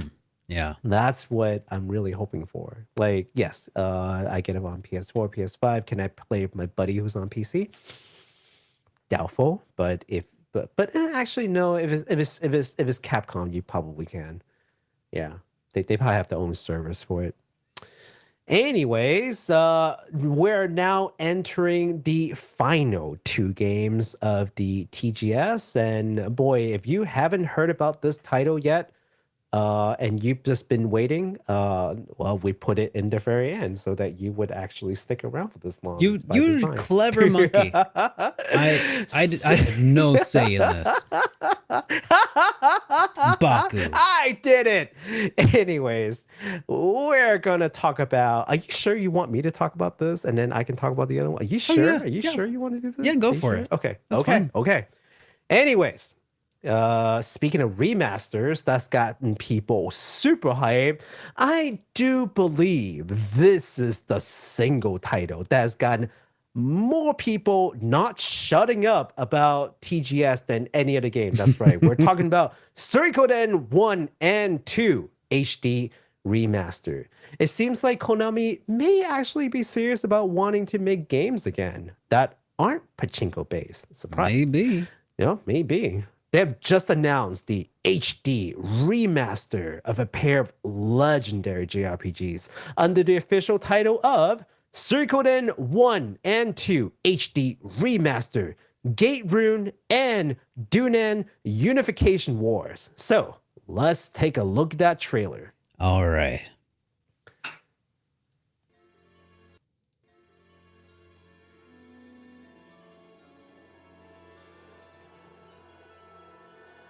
Okay, yeah. So, I was saying, oh, you fans are so excited. I'm excited too. So. I know.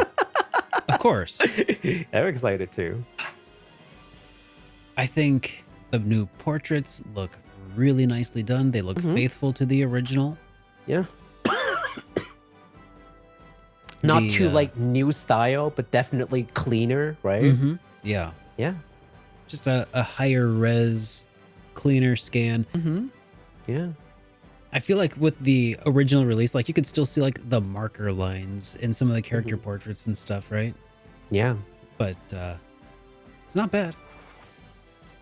See, they got the pixelated sprite work there, looking all nice there. The cloud effects look incredible on the world map.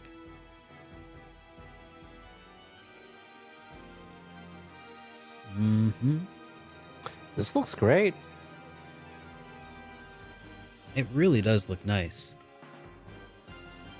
That music. But then there's the Unification Wars.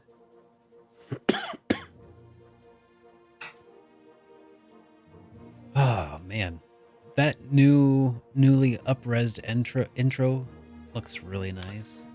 Memories, huh? Just so much memories. So many people, I think, like cried probably. Oh sure. Like when they saw this, I'm pretty sure at least a couple of you started actually bawling out. Man. Ooh. And I do also have some thoughts that I'll share after the trailer, but yeah, sure. It wouldn't be the show if you didn't have any thoughts on this one.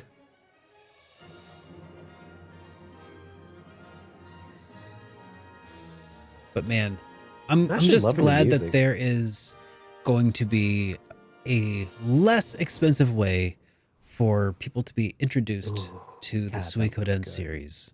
Coming 2023. Yeah, that's right. So this game is coming 2023, released on PS4, Xbox One, Switch, and PC. So Derek has indicated that he wants to talk about leaks. So passing it off to you, sir. Oh, okay. I can talk about a little bit of the leaks, I guess. So anyways, yeah, so there may or may not be a rumor going around that there is also going to be a way to switch between like the modern style visuals and like the original pixelated stuff. But that's actually not the thoughts I was thinking you were talking about. That I was thinking about. Thoughts that I also had about this is, it's a bittersweet sort of scenario that we're seeing play out here, I feel, because obviously the original creator behind Suikoden probably not involved in the remaster, the remake. Konami, they're throwing their hat back into the ring here with Suikoden, and part of me has has this mentality of the lion, the witch, and the audacity of this bitch. Because you said it, not me. Yeah, I was trying to hit the button, but it didn't work. Nope, totally failed. You can have to edit that. So oh well. So part of me has that mentality because like they have obviously Konami have seen the incredible response that people are giving to the Eiyuden Chronicles 100 Heroes games, right? That is clearly what is motivating this. They are seeing dollar signs and they're saying, "Oh yeah, maybe we could cash in on this little cash cow now that we've been sitting on it, now that other people are doing our market research for us," right? I don't know. I've said it before and I'll say it again. Like I love Suikoden. I love the games. I just don't trust Konami to touch it. The way that Konami has been for the last several years, there's a lot of time between now and when this game comes out that they can screw it up. Oh, yeah, absolutely. So so now more than ever, like we really need like to hype responsibly.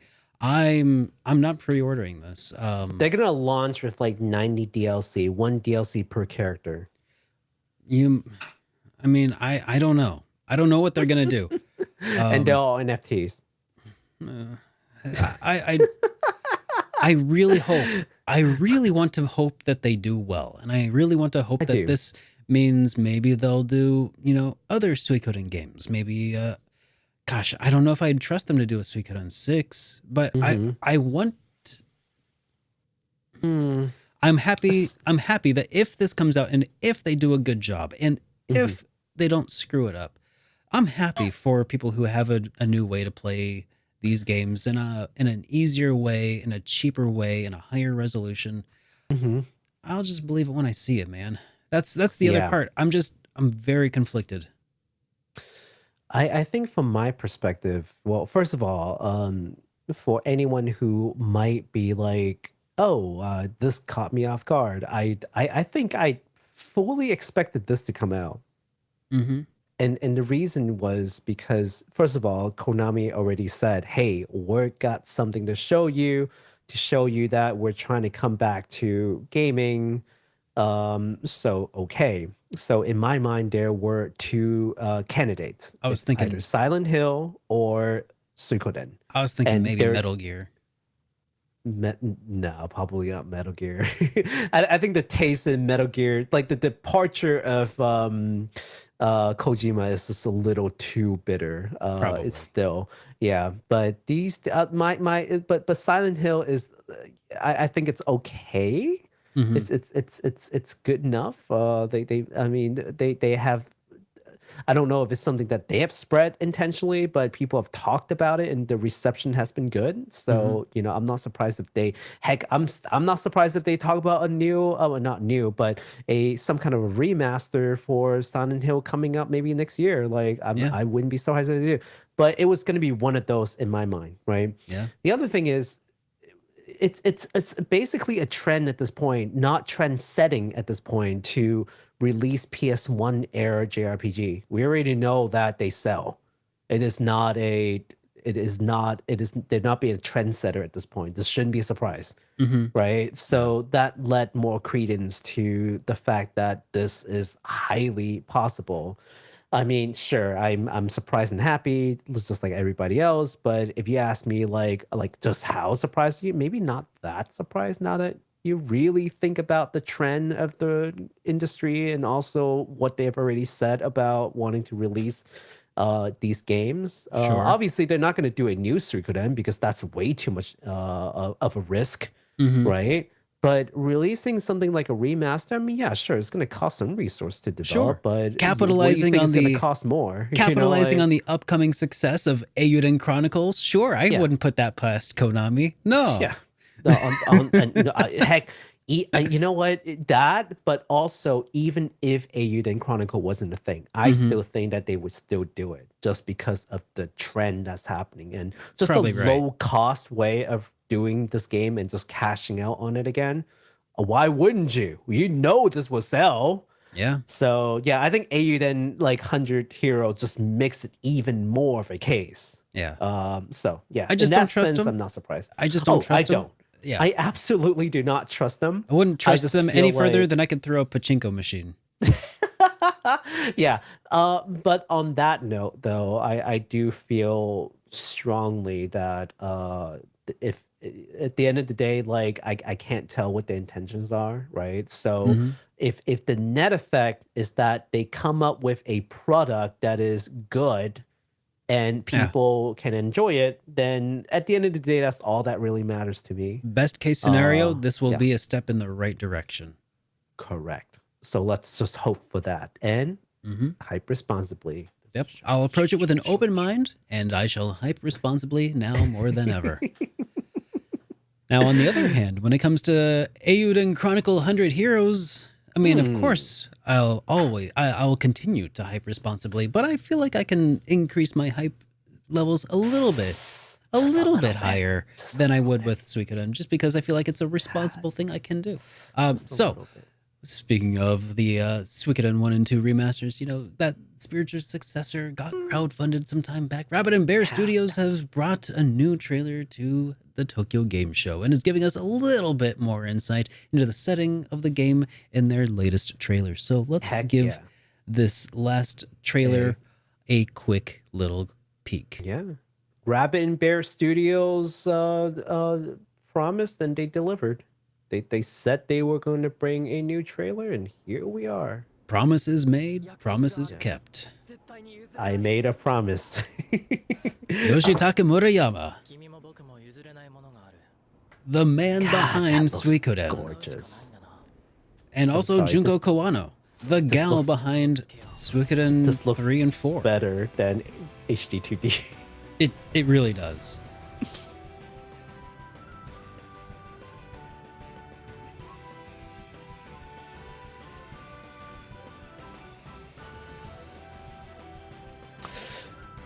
mean, look, I liked the Suikoden I and II just as much as everybody else, but like they look underwhelming next to this. Yep. So this is the difference between a trendsetter and a trend follower, guys. Oh yeah. You know, listen, Konami, if you want to get back into gaming, get on this level. Yep. Yoshitaka Murayama forging a new path forward. Konami reliving the good old days. Yeah. I mean, that's a stark distinction.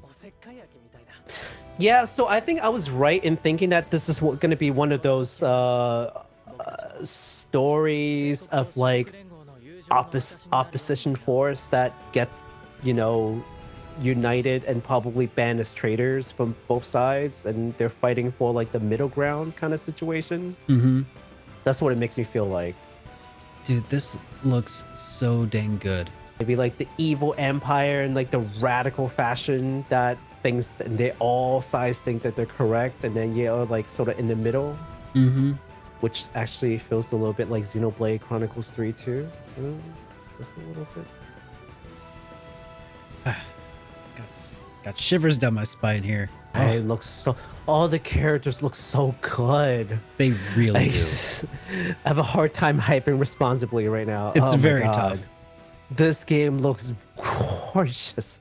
One of the things that I really also have to mention and point out is that in this trailer, you can really clearly see I will say the sprite work. It's not like, you know, 8-bit, 16-bit, 32-bit sprites here. It is high resolution characters that have been redrawn for every frame of animation.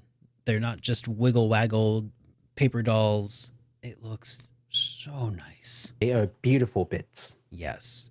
Beautiful bits. It is so nicely done. And I cannot wait. I love that basically what they did was they took like the same sort of frames of animation that you would have used in the 16, 32-bit era, but then they just drawn the full sprite, and it looks so good. A little, you know, like the little like choppy animation is endearing. It's reminiscent, but it is not outright pandering, I don't think. You know, it is not a detriment. No. Right? It is an artistic choice, and it works. It works for me really well. It works for me too. That trailer actually blew me away. Like you know, like they haven't shown a lot more as far as like, let's give you new information. But they've given plenty of new information. They have given plenty of information. But they have still managed to hold a lot of the cards close to their chest, and you know, that's awesome. By the way, that was the first time I saw that trailer. Yeah, I'm drooling maybe just a little bit. I don't know. Just a little. Gotta wipe my mouth real quick because man, getting hungry. Wow, and that's it, guys. That was the last game announcement. We've made it through. Not almost so done. Fast. Oh, what? Why Because not? we still have industry news to talk about. Damn it, we have industry news. We still have some game industry news that we're going to be talking about today, but that is the majority of the new games that were announced. Holy cow, can you believe it? Pat yourself on the back because we are so far 3.5 hours into this live stream of news coverage. Oh, yep. No, I knew the show was going to be long, but I know. All right, let's finish strong, guys. Let's go. So we got this. Some industry news. Game publication Fanbyte, which I quoted actually earlier, was gutted by parent company Tencent. On September 15th, Tencent laid off nearly all of his employees at the game publication Fanbyte. According to Fanbyte employees, the laid off were a total shock. The layoffs included the site's editor-in-chief, head of media, features editor, social editor, news editor, graphics designer, podcast producers, and several writers. So, and here's the thing, guys. If you think that if you don't think that Tencent is gonna pull an EA on everything it owns, you don't know Tencent. My personal theory, of course, is that Fanbyte might have said something mean to Winnie the Pooh, or maybe they've mentioned Taiwan somewhere in an article. You mean the country of Taiwan? Yes, the sovereign nation of Taiwan. Oh, I okay, said it. sure. Yeah. Sorry. This is not going on TikTok, right? Because your channel is totally getting shut down. Wait, hold on. Tencent's not buying YouTube like tomorrow, right? No? Okay. Yeah, so far so good. Okay, good. Yes. So yes. No, but seriously, so on a serious note, yes, it really sucks that they just laid off, like just like that. No wind up, no mentioning, no forecast, just boom, you're gone. You're just out of a job. And I mean, look, it sucks for anybody in any situation. Just go in one day, you have your morning meeting, you come out. Oh, did you know that you lost your job? Like what? Yeah, that's absolutely it's terrible. rough, man. These people have families, like it's rough. So, but also to that point, Tencent has been quietly purchasing, or maybe not so quietly purchasing things everywhere. And let me just say this, and I said this on my in my own stream, that their MO is not about buying majority share on anything per se. Their MO is to buy maybe 20, 30% on a whole lot of things. They don't have any majority say in any of these companies. Just enough that if they suddenly pulled their funding or whatever, that it would hurt. But they but also the meta effect of it, the macro effect is now I own 20 to 30% of the game industry, if that makes sense. Yeah. So even though I don't have any rights to any of these individual companies, that doesn't matter because the will of the People's Party will persist.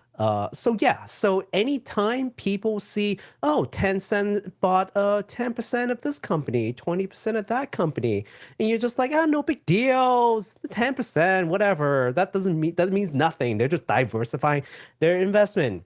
You don't understand their MO. This is their MO. It's called peeling onions. They encroach, and then before you know it, it's too late. So let this be a lesson to any companies who feels like buying some of your company by Tencent would be, okay, you're not going to be able to change what we do and what we say. Well, let's wait and see. Give it another 10 years, see what happens. All right. Well, let's move along to our next little bit of internet news. Koei Tecmo will now be working on a new hunting game in collaboration with Electronic Arts. Speaking of EA and speaking of closing down studios, hi. Speaking of absolute garbage, the two companies announced that they will be working together to develop a new hunting game. Probably not talking about Duck Hunt. But maybe more like Monster Hunter. For some reason, I was thinking like a Cabela's game. The Omega Force team will develop this new game with a fantasy feudal Japan setting, while EA will handle publishing. While we immediately thought about, while Baku immediately thought of Tokiden, the hunting game that's associated with the Omega Force, and the press release said that this will be a brand new IP. So it could be a Cabela's Big Game Hunt. You never know. Yeah. So at least based on the press release, that's why I said. By the way, that's why I said absolute garbage, just because I was expecting it to be like, a legitimate like game hunting. Like, oh my god! I don't know why my brain went there.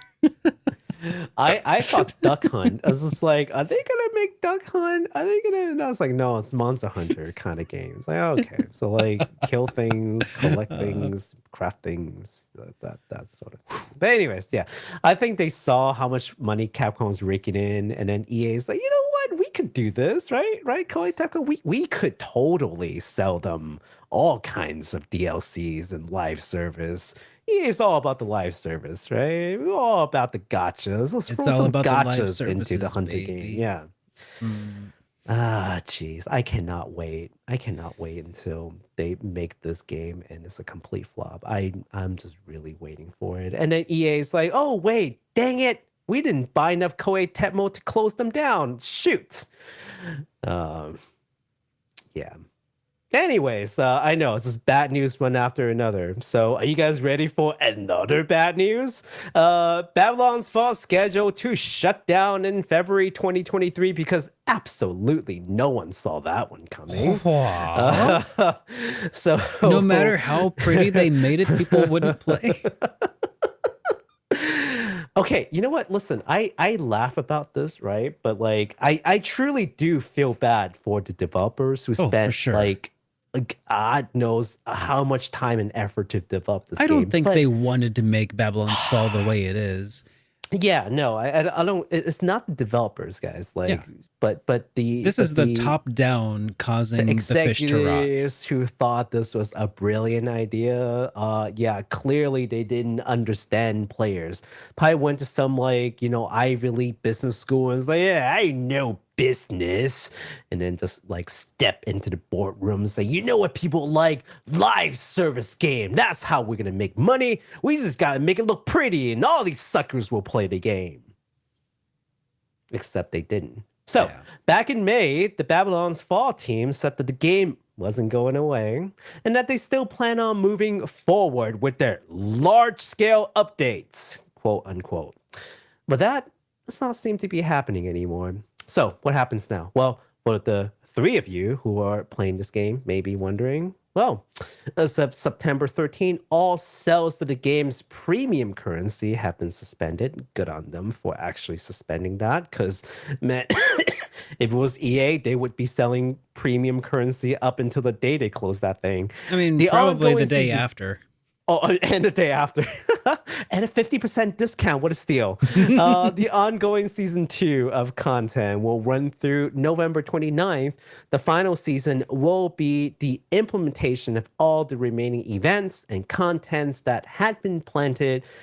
So good on, again, the dev team for sticking to, their plans and working basically until the nth hour and just releasing everything that they had actually worked on. So yeah, so this is a story of me telling you that I'm kind of laughing about it, but definitely not laughing at like the hardworking devs, but more so laughing at like the completely out of touch executives who felt like they just know the players when they clearly don't.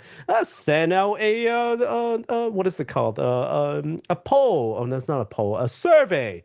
Yes, let's see how much they like the arts. We fix it. It's not pretty enough for you. You realize people, they kind of tried to blame it on the art team. You noticed that.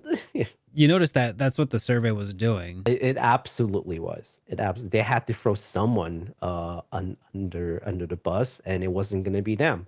There's no way that it was the live service model. We know that works. There's no way that was the problem. There's got to be the arts. It's confusing. Someone said something mean about the drawing. That had to be it. We saw it on Metacritic. Yep. Unbelievable. So the players have spoken, but will this be enough to send developers a message? What do you think, Derek? Do you think developers are getting the hint that this is not the direction? Or do the developers have that message loud and clear? Oh, sorry, not developers. And when I say developers now, I mean like the game developing companies. Yeah, and companies. No, executives don't read messages. They read that one Metacritic post talking about the art, right? Maybe. Yeah. Or someone said something mean about the art on like Reddit, and they're like, aha, I did my research. I know the players. Yeah, I feel like this is honestly gonna go towards the way of the Hollywood executives making live action. Yeah. Live service is basically just like live action, but like for games and not movies. Like they're not going to get this. They're going to spend another God knows how many millions. They're going to develop a new game.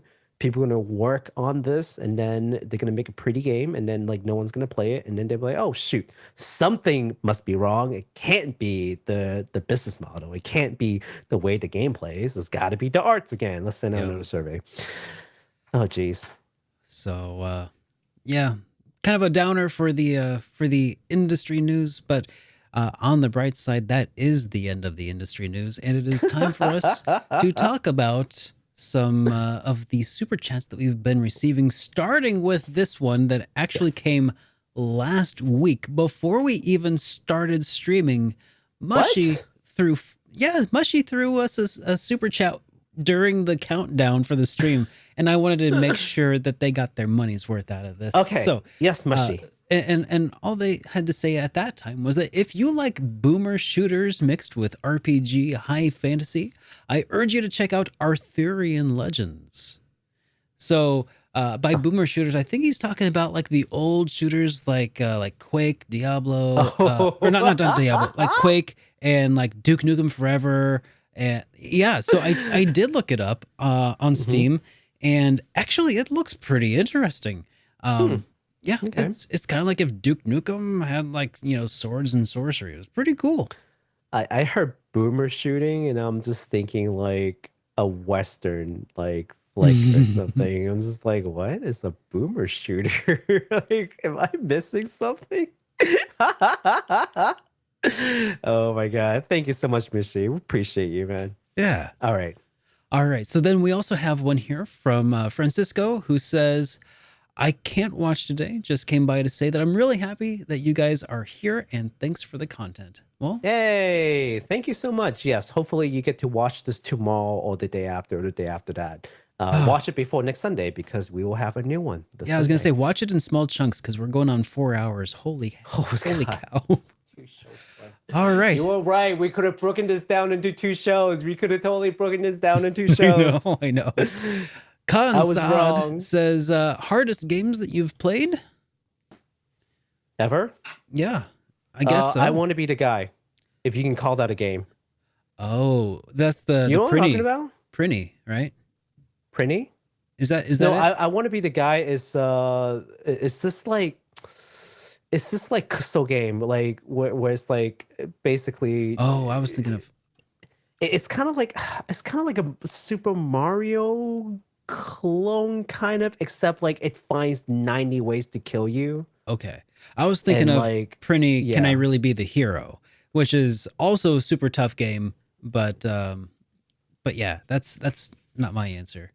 Well, I think I Want to Be the Guy is pretty rough, and then the other hard game would of course be what is that hammer game? Get Over It. Get over it. Yeah, getting over it. Over it. Yeah, that I still haven't beaten it yet, and one of these days I'll get over it. What about you, Derek? What are some hard games that you played? Some of the hardest ones that I remember, probably, gosh, I don't know.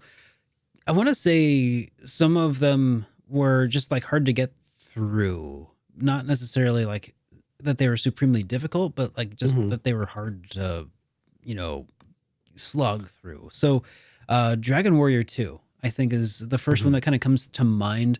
And Dragon Warrior 2, when I say that, I'm specifically referring to only the NES release of the game, and maybe the Famicom game also, because essentially the problem with that title was that they didn't play test it, essentially, at least the second half of the game, and it is just atrocious. I'd mentioned it in my review. Check it out if you're interested. But holy cow, it is a heck of a slog of an RPG. It is everything that I feared that Dragon Quest I might have been, but Dragon Quest I was fantastic. What about Quest 64? No, it wasn't hard to get through. I mean, it's a shortish game. Fantasia? That was frustrating for sure, but not You said hard to get insurmountable. through. Yeah. Oh, okay. That's fair. That's fair. Yeah. Gosh, other games that were really hard for me to push myself through, Persona 3's The Answer, which is like a second campaign included in Persona 3 FES. Which is, I'm a little disappointed that Persona 3 Portable isn't the remake, that they're not going to include that. But part of me wishes that they did, just so other people can see how bad that is. And then Kingdom Hearts Rechain of Memories was also super tough for me to get through, because I just didn't wrangle in the mechanics of the game like I should have. So I mean, honestly, that's probably on me. I think I think that you have they definitely made a better choice with Persona 3 Portable, just because They probably there's a female route that they couldn't. A whole second it was route. like, we thought about it. They're like, there are definitely like elements of Fest that would have been great, like the 3D environment where you can run around in the ultimately map they instead would of, have been like, cutting point and more click. content by going with just Fest. Right. If they couldn't combine the two, then they picked the right one to work with, I think. So Yeah. we got another chat here from Bring Back Fluffy Dogs, Hey, who says, "Glad to see you both back in action." glad to see you here. It's good to be back in action. It's good to have both of our computers back in action as well. Yet the fact that our computers are functional, just yeah, it's a wonderful feeling. Bring back Fluffy Dogs. the simple joy in life. So it's like, oh, is your computer working today? Good. Bring Back Fluffy Dogs also says, Breath of Fire 1 through 4 collection remastered or Breath of Fire 3 HD 2D. You can only pick one. HD 2D Breath of Fire 3, absolutely. Nah, I go with the other one. Okay. Because I feel like once you do that one, we can talk about HD 2D Breath of Fire 3 later. Maybe. You once you get that less expensive remaster, and you can convince Capcom to spend more money, that's when you do the Breath of Fire 3, right? But I would go with Breath of Fire 3, and here's my reasoning for it. Every time you play any of these games on an emulator, you're already getting the remaster experience. As far as I'm concerned, that's what they do. That is true. It is like, I mean, yeah. Yeah. I just feel like realistically, like if they want to test the market, they would totally do that first. That's why I'm like, they probably do that first. And heck, some remasters, like Grandia 1 and 2 HD remaster, Grandia 1, they smudged it. The whole thing. They ruins it. I feel like Smeagol here complaining about putting taters in with my rabbits that I like eating raw and riddling. But no, jeez. But what an image that you're painting right now. I mean, but Breath of Fire 3 is my precious, and I don't want them doing that. I want to see the HD 2D.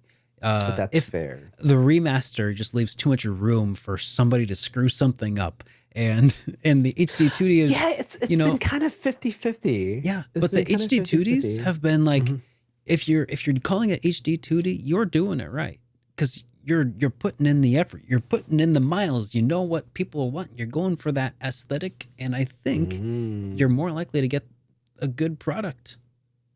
Yeah, that's fair. Think of it that way. Yeah. Yeah, and also just the way wishes work, there's always a monkey's paw thing to it, so I'm just eliminating variables. Oh my god, that is true. This is why if I ever get like the magic lamp, I'm just gonna somehow kill myself there. Like I'm gonna wish the wrong thing, and then and it's like, oh yeah, you get this, but it's like no buts, no more buts. But no buts. So we had one more here from Bring Back Fluffy Dogs. Thanks again, Fluffy Dogs. For this question, they said, any word on maybe a Suikoden I and II collector's edition? Well, boy, have we got news for you.